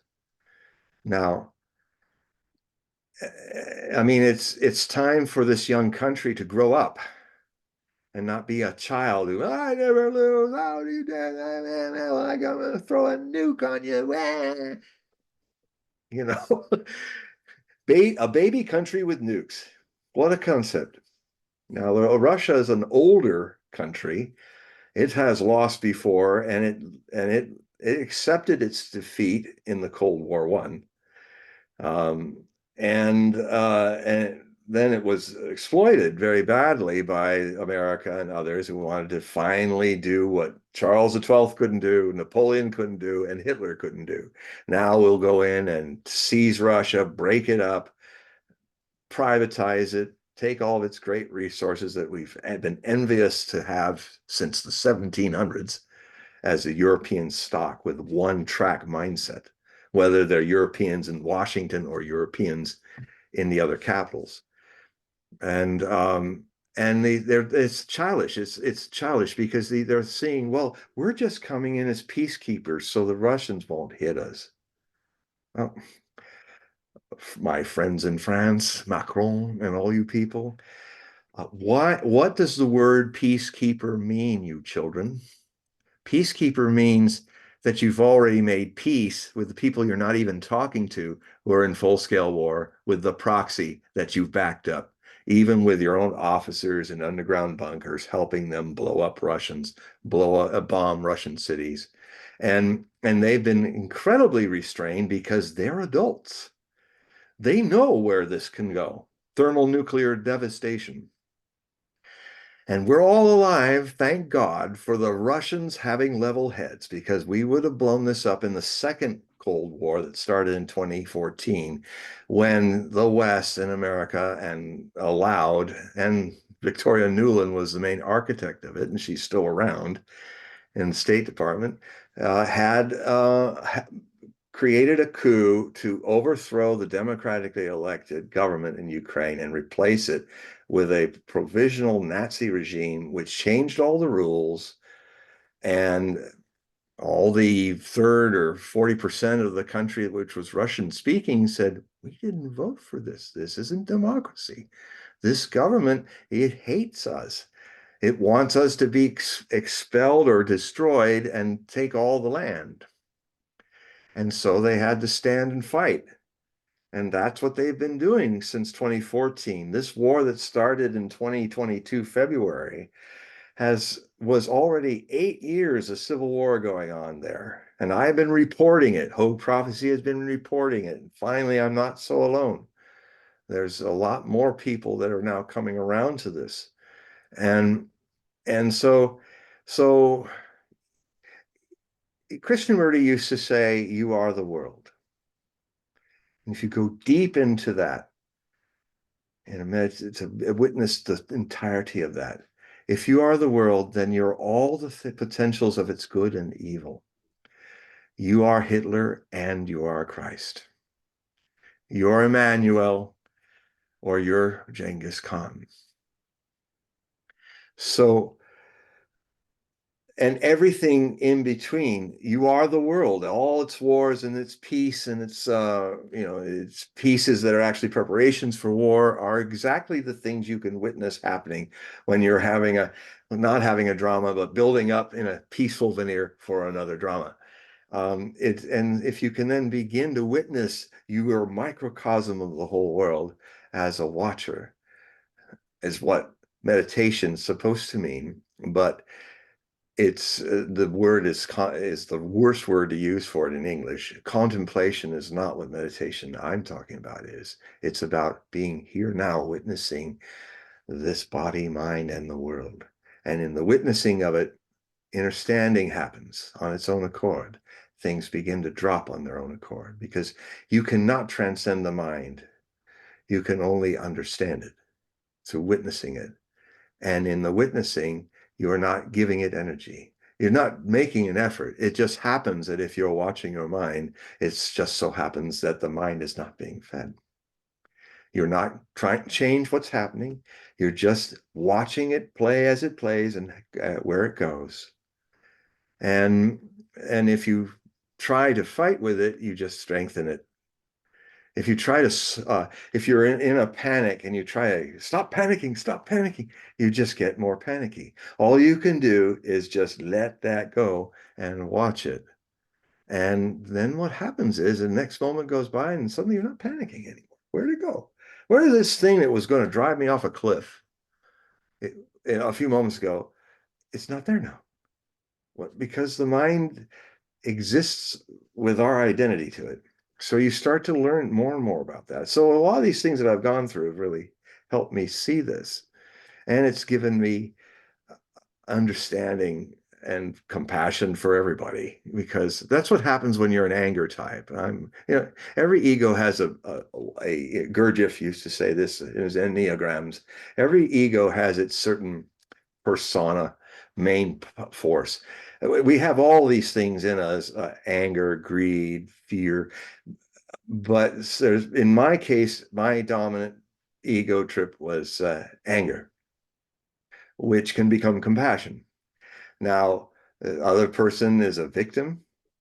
They can become a king, a victim, so there's all kinds of different ego types.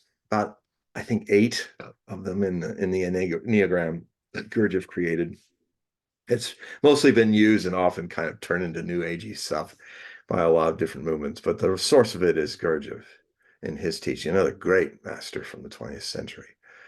And so these 3 things happen, and I wrote to Osho back in India about the stories I've just told you. And I got a letter back from him, this beautiful signature, unique signature as he used to do. And he basically said, what has happened to you in this process is most of your connection with the past has been broken. And now, because I was asking if I could start a center. And he said, and here's the name of your center, Vikas. It means growth. And so my center was in my little new car. It was a red little mini station wagon. And I'd haul in my tapes and sound systems, and I'd go to all the very numerous New Age churches in Orange County and Los Angeles. And I was a mobile center. I would do meditation groups in the different centers. And that's how Vikas began. Growth. I knew So, someone that had a name because yeah, it's a common name yeah, in Hindi name, Vikas. I knew a lot of Vikases too. It's like Prem, common name, love. And so Dian, my prefix, Dian, it's funny, when I was a kid and I fantasized someday that I'd become a parent, I wanted to have a daughter and I wanted her name to be Dian. Not Diane, but Dian. I said, how odd that I want it that way, not Diane, but Dian. And I never did follow that path. I've many lives have been a father, a mother, and all of that. But in this life, it was a life to give birth to myself. And so the Dion is me. The daughter is me. Dion is Sanskrit, Dhyana. And now when Buddha taught it, he was speaking in Pali. So it became Jhana. And when Buddha's teaching moved with Bodhidharma to China, it became Chuan. And then when it moved to Japan, it became Zen.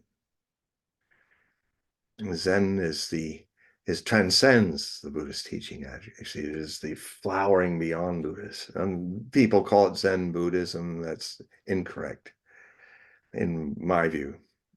Zen is Zen. It's the beginning of the path of dhyana out of India to China, to Japan, from Japan all over the world.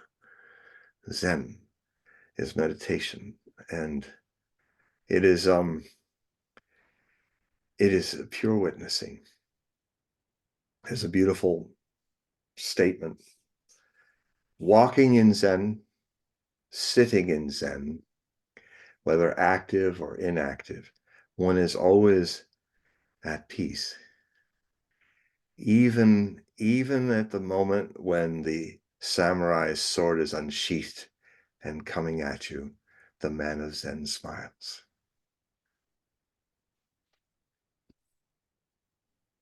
So, well, there it is. I did not expect to tell this story again. And like I've learned from Osho would tell a lot of stories, the same stories, but he always tell it. It was always new when he would tell it. And it was new this time. And I'm glad I could have shared that. I'm not planning anything. I never plan what I'm going to say next. It is just, but there's a beautiful order if one can just kind of trust.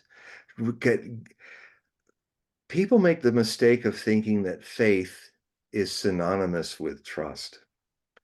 But trust is something you're born with. It is your essential nature.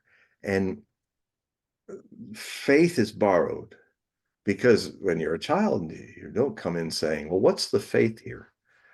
You learn it. If you watch yourself, you look at the beginning of when you start thinking about faith in meditation, you look back and the layers, you're just watching, waiting, and the layers of memory go back to the point where somebody told you about faith and that you should have it.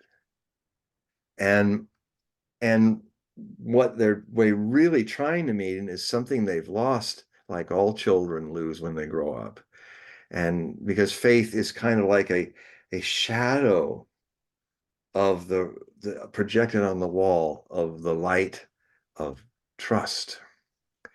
Trust is, I'll give you an example. A lot of times great classical movies like Lord of the Rings is a great example. Frodo and Sam, fundamentally the core of the nine that have to go.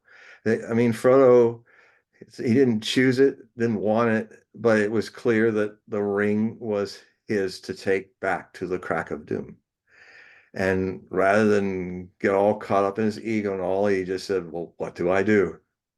He'd already, his innocence, his trust, he just knew that that was his destiny. And then Sam came along with him. And all of them, the nine, were the nine in counterbalance to the nine ring wraiths of the dark. But if you really watch the movie a lot, it's really about heroic innocence and how these little hobbits, with the help of other people with other skills, were different races, dwarf, Legolas, the elf, you know, our Aragorn, and also the one who died, Boromir, um, who really had a struggle with it.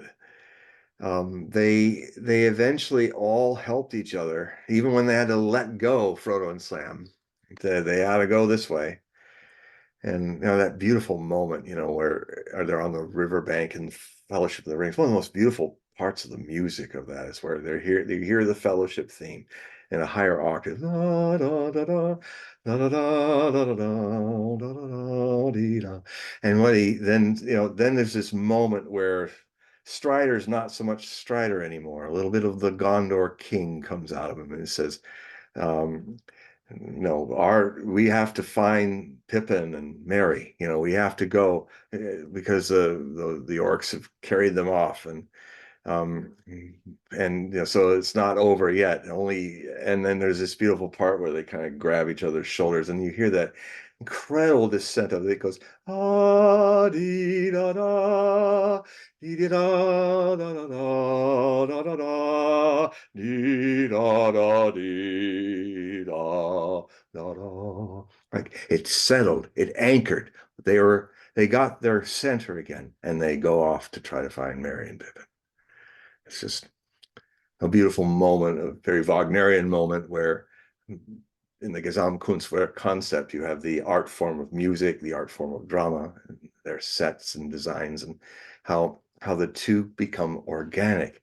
That scene without that beautiful descending of that theme, like a dream of what they dreamed this fellowship to be, and how it settles in this deep, dark, warm brass settling, is like that's the moment when they all like look at him. It says he's our leader, really is. We're going.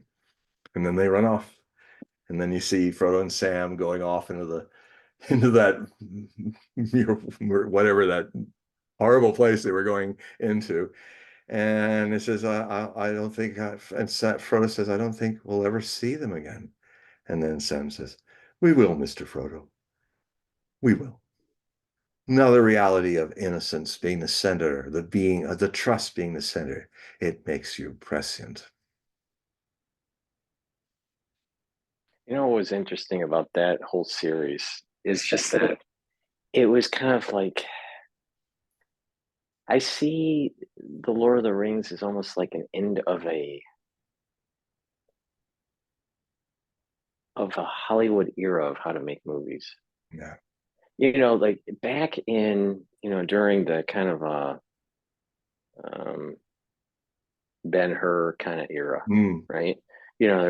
It's Amazing film. colossal. Yeah, it's a colossal. There's Epic. lots of, epic, right? And it's just, and, you know, and then there was a period of time in Hollywood where it was just churning out junk.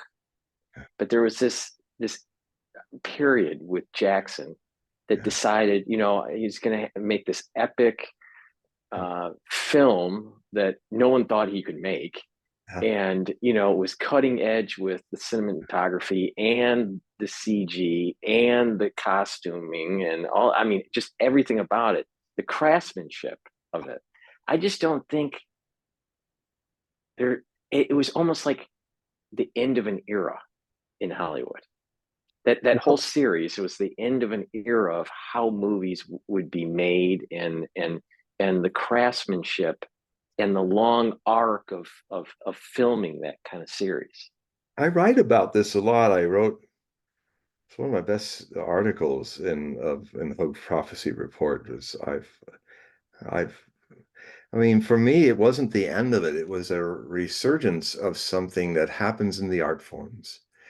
There's always a period in the great art forms, whether it's music, dance, drama, um, where the stars align, there's a window of possibility that opens, and suddenly, and the time has got darkness ahead of it. So in the case of people looking at the oncoming 21st century, it is certainly living up to all the forebodings that people have been having for these 24 years.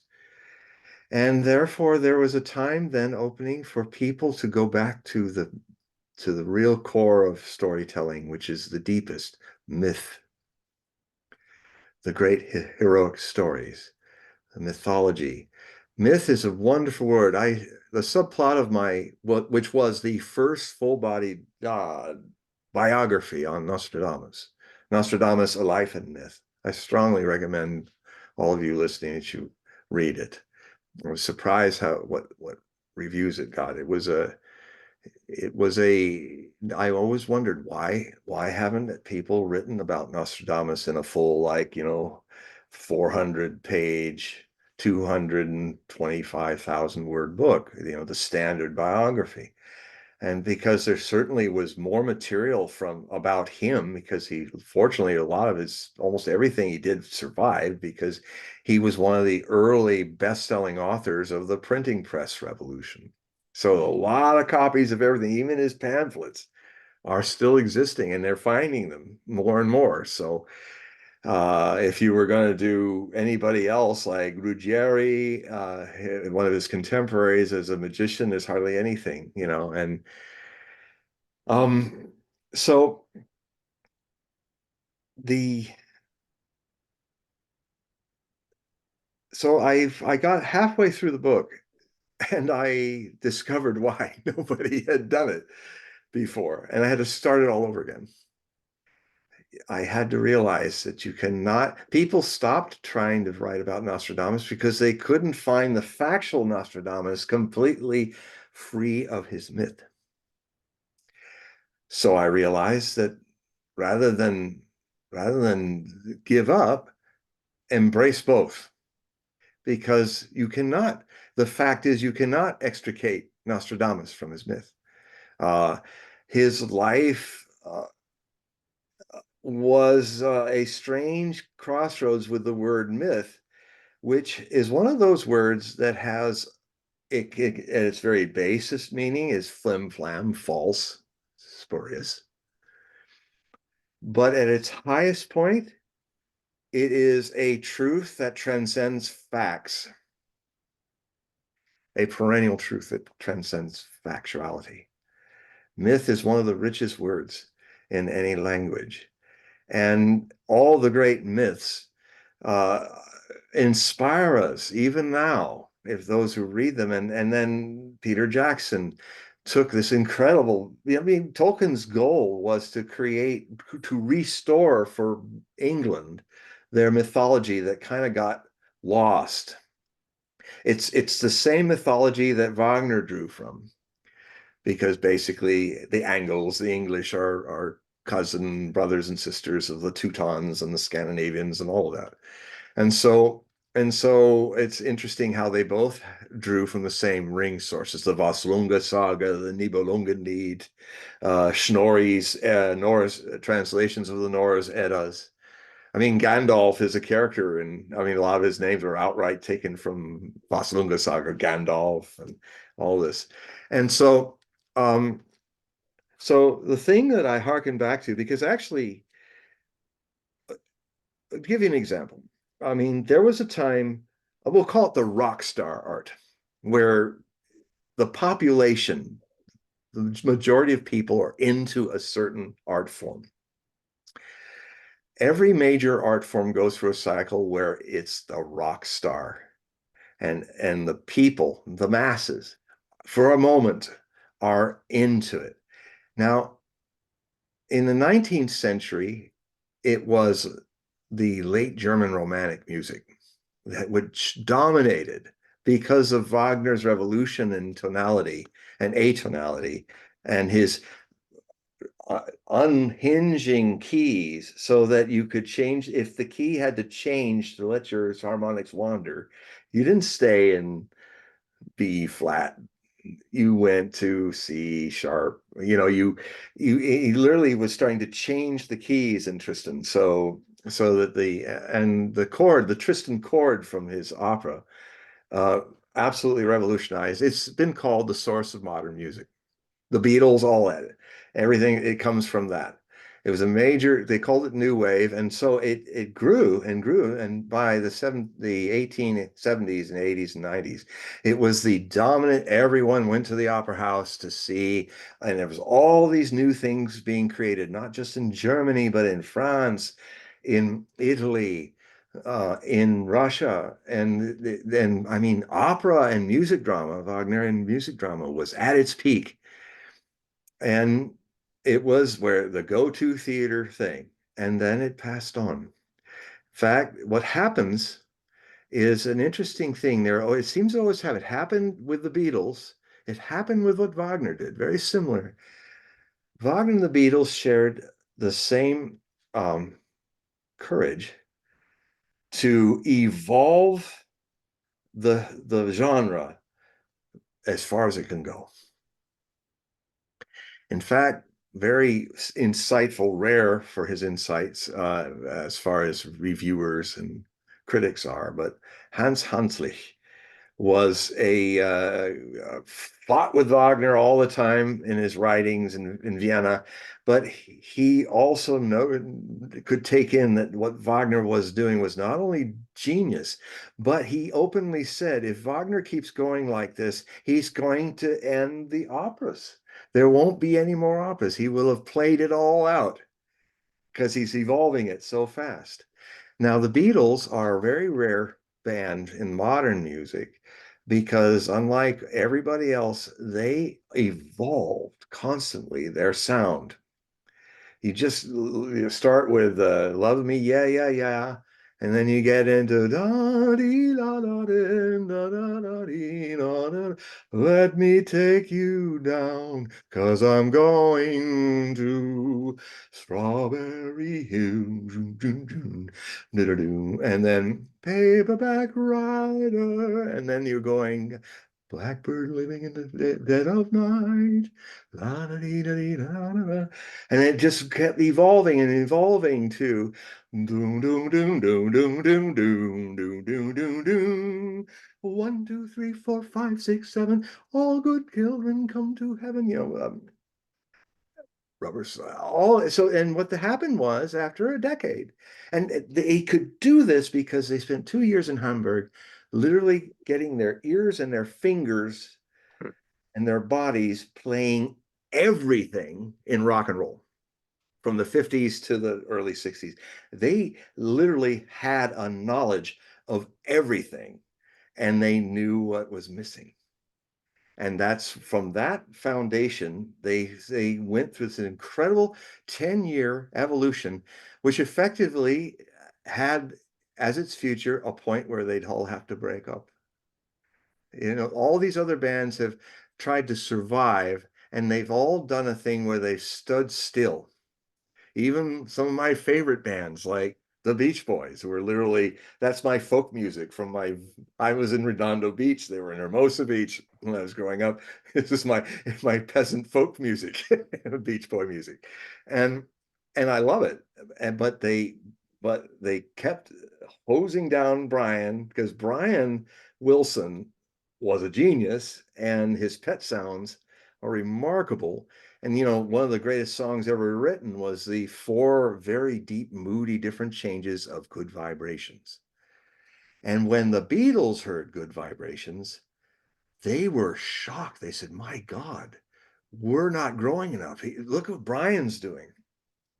The reason why the Beatles did Sgt. Pepper's Lonely Heart Club Band and redefined the genre was because of Brian's I love the softly sound. I know she must be kind. Doom, doom, doom, doom. When I look into her eyes, then change mood. I'm picking up good vibrations, completely different. I'm picking up expectations. Ooh, bop, bop. It's like down there, and then it flies. Good, good, good, good vibration. Doom, doom, boom, boom. Good, good, good, good vibration. Doom, doom, doom. And then it goes into a very kind of erotic innovations.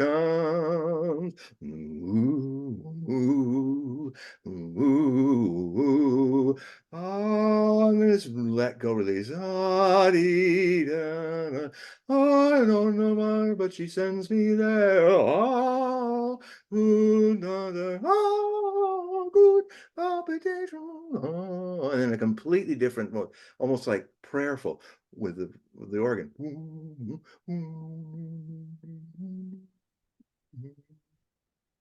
Gonna keep those loud good vibrations happening.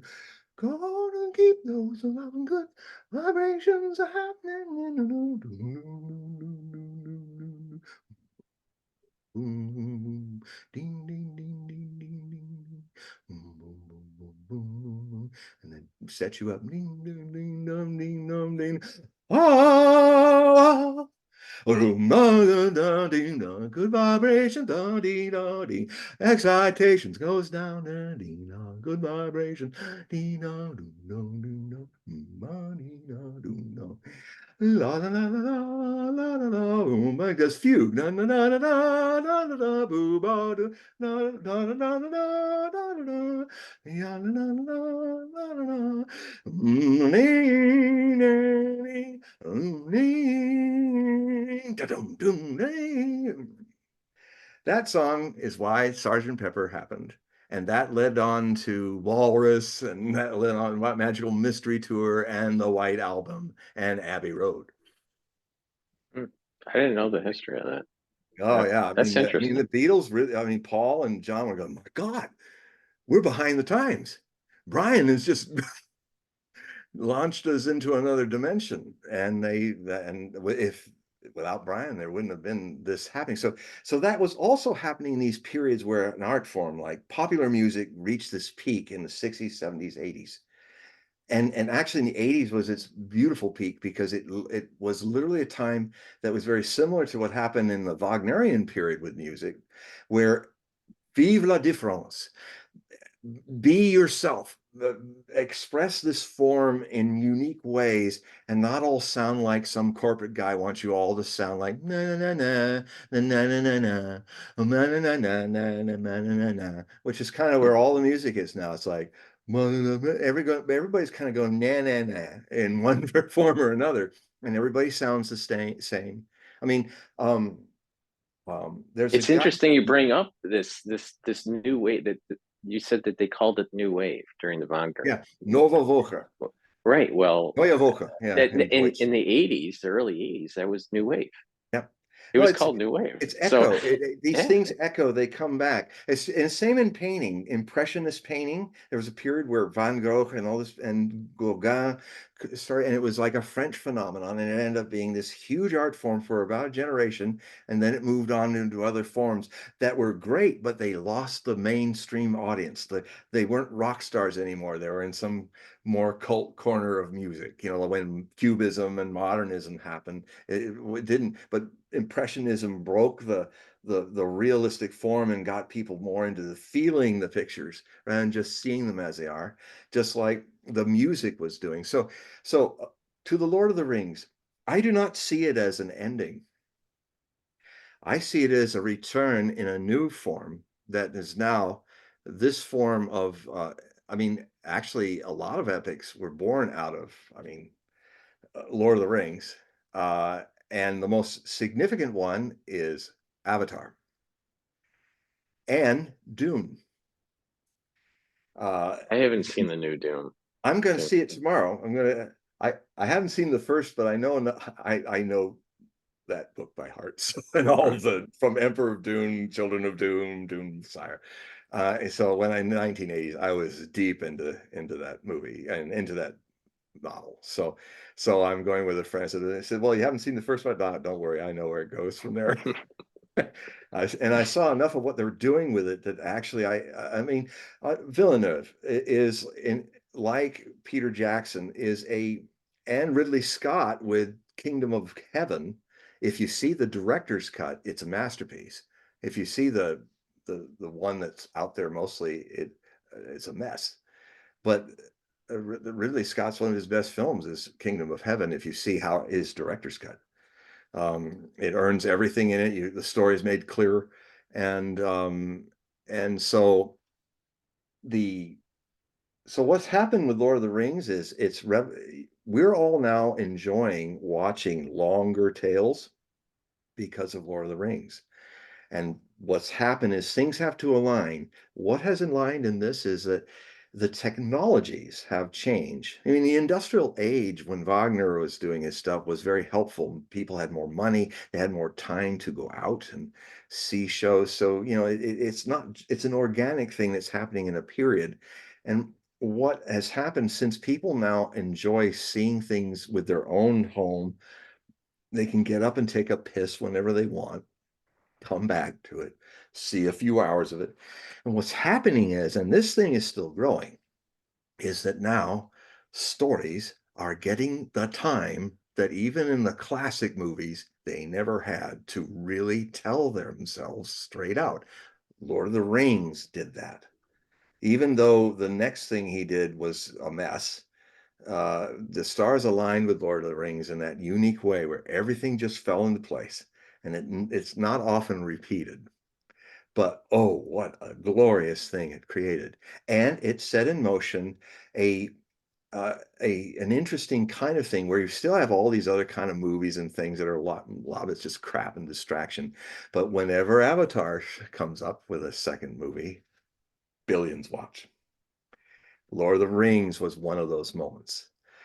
Avatar 1 could actually get away with from what 2008 or something when that came out, or 9, and then they had James Cameron has the time that Wagner had. He's got 19th century time line here. He's not having to bump it out like suddenly. And remember, Peter Jackson, he very sage about what went wrong with The Hobbit. He said it was supposed to be Del Toro's movie, and when this stuff happened with problems with New Line Cinema and lawsuits and stuff, his time ran out. He had to go do his other obligations.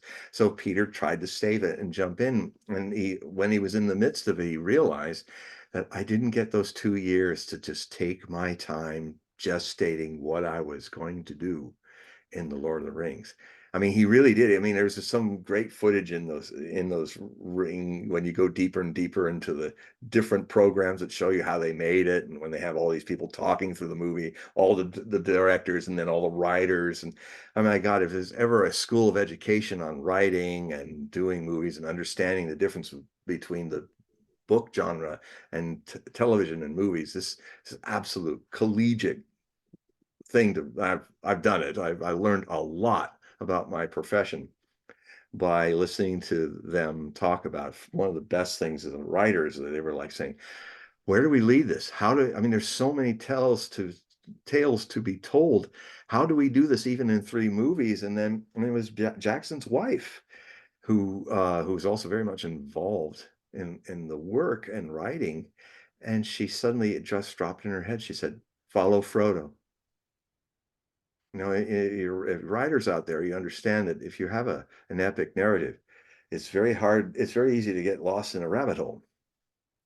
And especially if you have multiple pathways of narratives. And what she meant by that is that even if there's pathways, they don't stray too far from the fact that this is the real center of this complex symphonic process is Frodo and Sam, where they're going. Now that means Bombadil couldn't be in the movie. That's Peter's favorite character. He couldn't forget Bill Bombadil in it. Even at the end of the directors and the writers part, he said, sorry, Bill, sorry, I couldn't get you in the movie. He tried. And so this, so, you know, and a lot of people who get to be purists who just read books, just read the books and hate the movies. I said, well, that's unfortunate. I used to be that way, but now that I've written scripts and write books and tell stories, there's just, you just cannot tell the whole tale like that. But you can tell a lot more of the tale now. And you can even do it badly, like this new Rings of Power thing. But they're coming back. Now, you know, not every opera during the Wagnerian period was good. You know, so, but people watch them, you know, and so what I'm seeing is that I'm literally seeing a return with Peter Jackson and James Cameron. What you're seeing is a repeat, a karmic echo of what Wagner started with his Ring cycle, which was about the same source stories that Tolkien used later for The Lord of the Rings, is about a ring and the ring of power, and well, only now it's Valhalla and the gods, and it's more Germanic and Scandinavian, and there's you know the heroines Brunhilde, who the Valkyrie, and Sigmund and Sieglinde are this heroic, tragic love story. Um, and they're rebellious. Their love is like a rebellion against the whole gods. And there's a beautiful moment when when they're running in the high alpines or trying to get away from a gang of people and her husband, and she's run off with Sigmund, who they both discover that they're actually the twins, so they're lovers and twins at the same time. So they're really rebellious, and and they're up on this alpine pass, and she faints. She's kind of gotten tired, and she's kind of seeing dogs and that are going to be eating him, and he's going to die, and so she falls into this deep sleep. And then while he's sitting there with her in his lap, out comes Brunhilde, who's waiting, watching all this, and she's now like the Valkyrie in a state of, when a Valkyrie announces themselves, and so grim and beautiful, it means to the warrior, oh, I'm going to die. And she says, Sigmund. And she does this whole thing, that your time has come. Because the whole story of the Valkyries is that when Wotan wanted to build Valhalla into a fortress against the evil forces that would eventually come after him in the Ragnarok, the apocalypse of the Scandinavian lore, the idea was he went down into the depths of the earth to make love to Erda and make, I think, 8 children from her, and the firstborn was Brunhilde, the eldest, and they grew up to be these goddesses that are ride horses in battle gear and call through the thunder clouds and come down, and in Viking lore, a lot of the people who won a battle might not actually be respected, because the idea was that it's how you die, how well you die in a battle, because then the Valkyries will come, they'll take your soul and throw it over the hilt of the horse, and then fly with their cloud horse to Valhalla, or and Valhalla, or Valhalla as it's called in Wagner, in the German version of it. And so, and these heroes, these dead heroes, then become the guardians of in the final battle with evil. And so so anyway, Brunhilde's giving, Sigmund said, well, what will I find up? Will my father be there? And she says yes, because he's actually the son of Wotan. He doesn't, he's born of the king of the gods. He doesn't know it. And it says, will there be any women there? And then she says beautiful things. There'll be Wunschmenschen. There'll be these women, and even Wotan's your daughter will offer you mead. And she's like, they're radiant. And he goes, what will Siglinde be there for?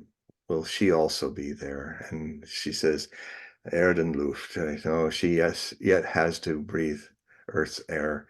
He will not see her there. And so he leans down at her sleeping forehead and kisses it. And then he looks up at her and he says, so, grüße mir, greet me, Welsa, grüße mir, Wotan, grüße mir, and all den Helden, all the heroes, grüßen me, all the Wunsches nation. And then he says, but I'm not going to Valhalla. I'm staying here. And like, she's shocked. It's like, I mean, and then what he ends up saying is, if the one I love cannot be there, then I will go to hell with her. And this really shocks this, and she's having quite a crisis. And what eventually happens is he says, well, I'm not even going to face that fight. He pulls out Naoto needful the sword that Wotan had left in a tree for him in the house, destined for him to go and pull it out like the sword in the stone. And so she's still in this magic sleep, and then he's taking his sword and said, well, then I'll kill her and kill myself right before you. I'm not even going to give you people the fight. I'll just kill myself. It's like a decision, heroic. Like when life is not working, you take the freedom in your rebellion, and it might even lead to killing yourself. And so he's going to plunge it in her heart, and then he's going to plunge it in himself. And then suddenly Brunhilde says, stay, stop, don't. And then she says, okay, I've decided. I'm going to fight for you. She's ordered by Wotan to make sure that he dies, because of a whole other story I don't have time to get into. But the so she's in the scene, she sways to his side, and so she's going to fight against her father's wishes, the war father, this stuff. So anyway, she goes off and gets prepared, and then the mist starts to come down into the Alpine Pass, and he looks down and he says, Sauberfest, la di la la la, la moon shine on. Her theme is, yeah, or sleeping Siglinde. La da da dee, la da da dee. And then he just says, well, it's good that she sleeps, my sleep, my beloved. I know when you wake and I will be there, you know. And so then suddenly the horn of Hunding is his henchman echoes, and then he puts her down and gets up, and grabs his sword, and goes running off into the pass, into the mist. And then she starts talking to herself in her sleep, remembering a time in the childhood when she's saying, "Mother, who are those people coming?" And this is where she got separated from and taken off by these really gruff people, and split from, you know, where's the boy, where's father? And then suddenly the smoke, we can't get out, and says, help, help. And then she yells, Sigmund, Sigmund. And suddenly she wakes up in a thunderclap and goes, Sigmund. And you hear the horns on, and then you hear in the clouds around the rocks, you hear the sound of Hunding going, Wewold, Wewold. You hear their voices in the, and then suddenly there's a flash of lightning as they're getting ready, and then you see them fighting. And what then happens is you see this red flash of a ghost-like figure of Brunhilde, and kind of trying to strike him this way, strike him that way, and then suddenly this big light comes in, and it's Wotan, and he takes his spear and shatters Sigmund's sword. She looks at it, and he looks up, and he gets run through by a spear, and then falls, and she screams, and Siglinde falls, faints. And then in the murk, Brunhilde finds her and throws her over the hilt of her horse, says, I got to save you from this. And so the wind catches up, the horse starts flying off into the murk and the clouds. And then the clouds part, and there's Wotan behind Hunding as he pulls out his spear from his son's dead body. And he ends up going, Geh hin, Knecht, fliehe vor Frika. That's his wife, goddess of marriage, who's all pissed off because brother and sister ran off against her powers, and she had to commit Wotan to changing his plans against his plans. He's trying to create a man, a hero of free will from the curse that he's under. And so he tried to make kids and do this, but she caught him on this stuff and ended the problem. I mean, made it not possible. Showed where he had a flaw in his theory that he's still trapped. So he had told Brunhilde, "You're going to have to let Sigmund fall." And of course, Brunhilde is his wish maiden, because you see in the Norse version of Wotan, Odin, when he was a young god, he came to the great world ash tree, to its roots, where the three Norns of prophecy were sitting by the brook that speaks wisdom, babbles wisdom. And so he wanted to have an edge over the other gods, to be king of the gods. And they said, well, then give us your eye. And it was the eye that's related to the subjective side of your brain. So his sacrifice was that he had lost his intuition, but his intellect gave him the power to win over the other gods and be the king of the gods, but at a great price. That's why Wotan's always like this one-eyed guy, because he threw it in the water. And then he broke a staff off the world ash tree, and he, with that tree, wrote runes into it, and it made it into a spear of his laws. And he holds command over the world through his spear and his laws, but he cannot break his own laws. So he's kind of trapped. So he's trying to get some a random element of heroic person, which ends up being Siegfried, out of this, which is the child of Sigmund and Sieglinde. That's why she survived. But anyway, it's a very fast and breathy journey through all that. But anyway, One of these days, I'm going to have to think about getting on YouTube if I can deal with the copyright of playing certain music and just literally do my Wagner nights that I usually do sometimes with friends, where um, I take people through the very structure of Wagner's music, teach them the language, the thematic language. This is a whole musical language. He's the father of movie scores. When I listen to Howard Shore, Howard Shore embraced Wagner's genius in that, because one of the greatest examples is the beacons, the lighting of the beacons, with all that builds and builds, and Gandalf is looking out, and Amundine, with that next mountain light, and it says,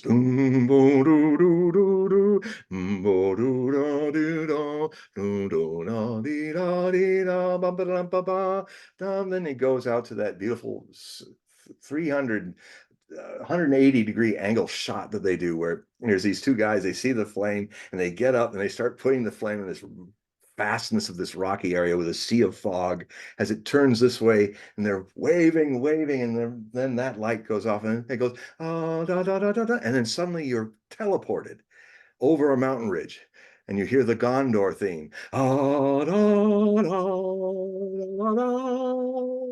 And the strings are doing the flickering of the flames. While it holds the long horns of that. And it's going, you see it, and now you see it from the back, and one's lighting after another. It's nighttime. And then finally it ends where here's old um, um, Strider is just sitting there having his breakfast porridge, and he's just sitting there, and he looks up, and then the last beacon at Mer de Selde comes on, and then he just throws its stuff and runs, and he comes into the room and says, the beacons have been lit. Condor calls for aid. And King and then looks up, everyone looks up, and then Legolas is like going, what are you going to do, King? Just that look. And he's looking, he looks down at himself, and he goes, and then Rohan will answer. That is classic Wagnerian moving. And it was nice because Howard Shore at the very end of if you listen to the director's cut, the final Return of the King, they do a real long, a lot of music that wasn't even used. Um, some of it with Liv Tyler singing, really beautiful stuff. And it's in this long final credits where they're showing all the people who were part of the club or something. It goes on and on forever, all these people, thousands of names.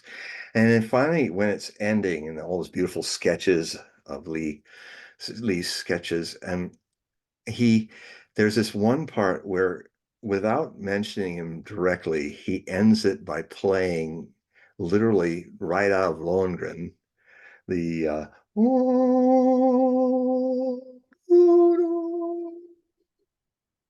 right key, right harmonics. And so he ended it with one of the Wagner's themes from Lohengrin. So that was a nice way. Didn't have to.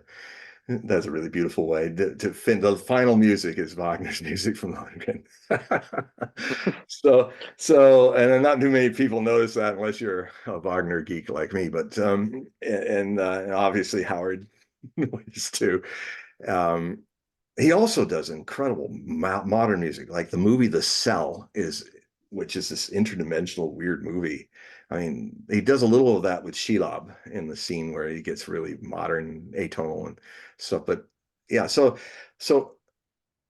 this thing is a thread.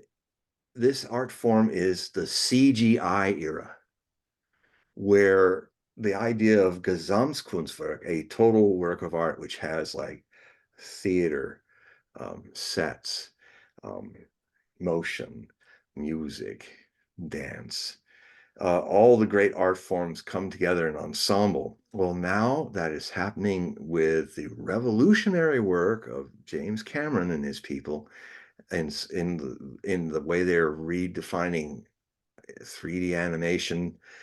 These are as revolutionary as when Wagner created the sunken orchestra pit. So you can't see the orchestra, but you hear them. That's Wagner did that. And all this, what he did with acoustics in the Bayreuth Festspielhaus is cutting edge for the time. He actually took the theory into practice. Well, James Cameron, who's been fortunate enough to have years to write all the scripts, because Wagner took years to write all the librettos, all the poems, all the words. And he spent like 3 years just writing the 4 operas and then started the music. Well, here's James Cameron is on a parallel path in creating what'll be 5 more movies. And Wagner took 25 years to write the 15 hours of music of the 4 operas of music dramas of the Ring. And James Cameron is on the same path. With delays, so Wagner had an 11-year period where he was writing other things before he came back to Act 3 of Siegfried and started finishing that, and Götterdämmerung after that, The Twilight of the Gods. And so Cameron is on the same parallel karmic path in an art form which is having its peak of evolving itself, and he's taking it beyond where Jackson started. And he's working with Peter because it's all being made at Weta in New Zealand. So it is actually not there. It's Peter is involved. You know, his whole revolution is going on, just like Wagner's revolution changed music. He's changing special effects CGI cinema of epics. And the other thing that's happened thanks to Netflix and House of Cards, I wrote about as one of my best prophecies. I said, this will become a thing where it'll be an explosion of stories. Everybody will be, it'll be like it was in silent movies where there were hundreds of studios.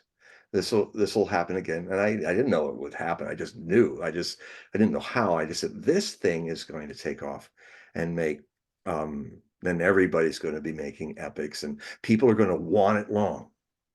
You know, the thing that HBO did, which is kind of Wagnerian-esque, the mythological, the dragons and all of that. I can't think of the name of it.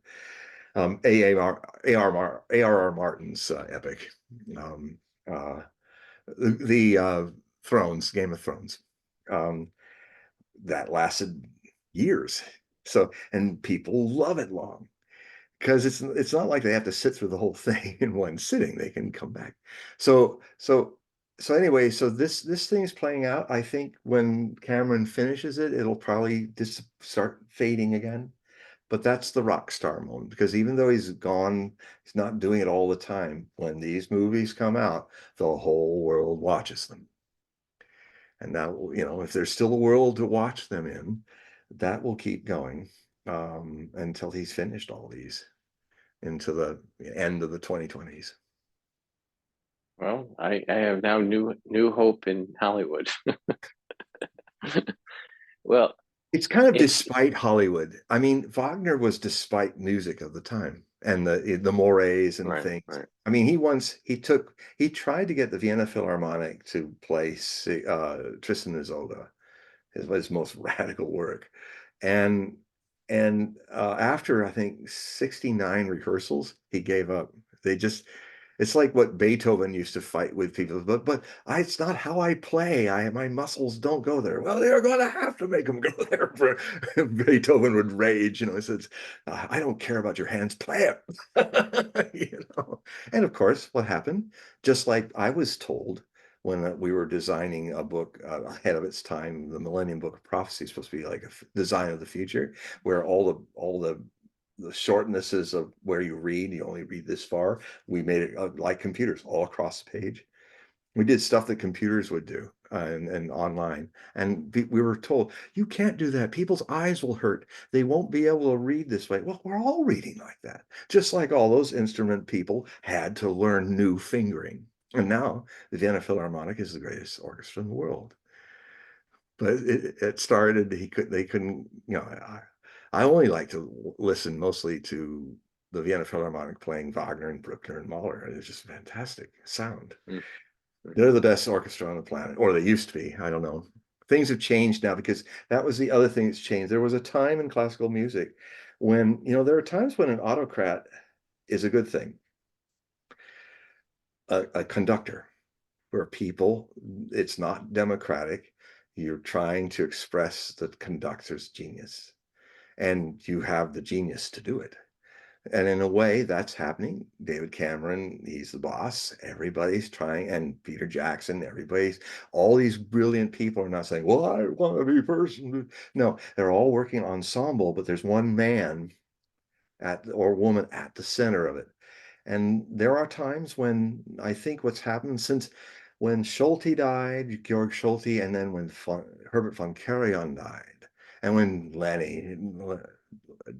Leonard Bernstein, fantastic conductor, when these people left us, that was the end. That I would have to sadly say that a little too much democracy has now descended upon classical music conductors and their orchestras. And frankly, yeah, maybe people didn't like the fact that you just had to follow von Karajan. No one plays Bruckner like von Karajan does. And so, it's funny, we started this long ago, hours ago, about amorality or transmoral things that happen where, um, and there are times when a dictator is good. If the person is the leader, can really make the orchestra do things that, as a democracy, as a mob, they will never do. And we had them up through the end of the 1990s, which was an interesting end for a lot of things. In the 60s, it wasn't just rock and roll that was having a revolution. Classical music was having a revolution. All forms of music around the world were going through this amazing experimental discovery that the technologies of taping music and filming all started to enhance. So, these cycles come, they go, and they will come again. Well, I think that was we learned a lot today, and you definitely have a musical bone in your body. Yep, a That's for few of sure. them. And a big So musical bonehead. so we've gotten to the point where we're near the end of the show, but I Yeah. want to remind the audience, please click the link to get to John's website, and please subscribe to his periodicals, and sign up for a reading. I've done the reading. You'll learn a lot about yourself, and it's fun.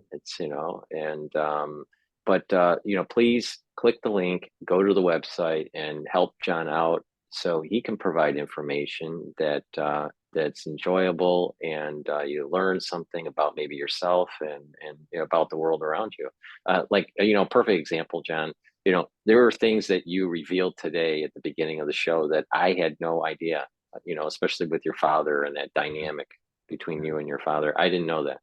So, and I think that there are probably many people in America and around the world, because this is not just broadcasted to just American audience, but I bet there are a lot of families that have a similar kind of dynamic that's going on, and Yes. they all have their own way of trying to deal with it. Maybe they can learn from what happened in your situation.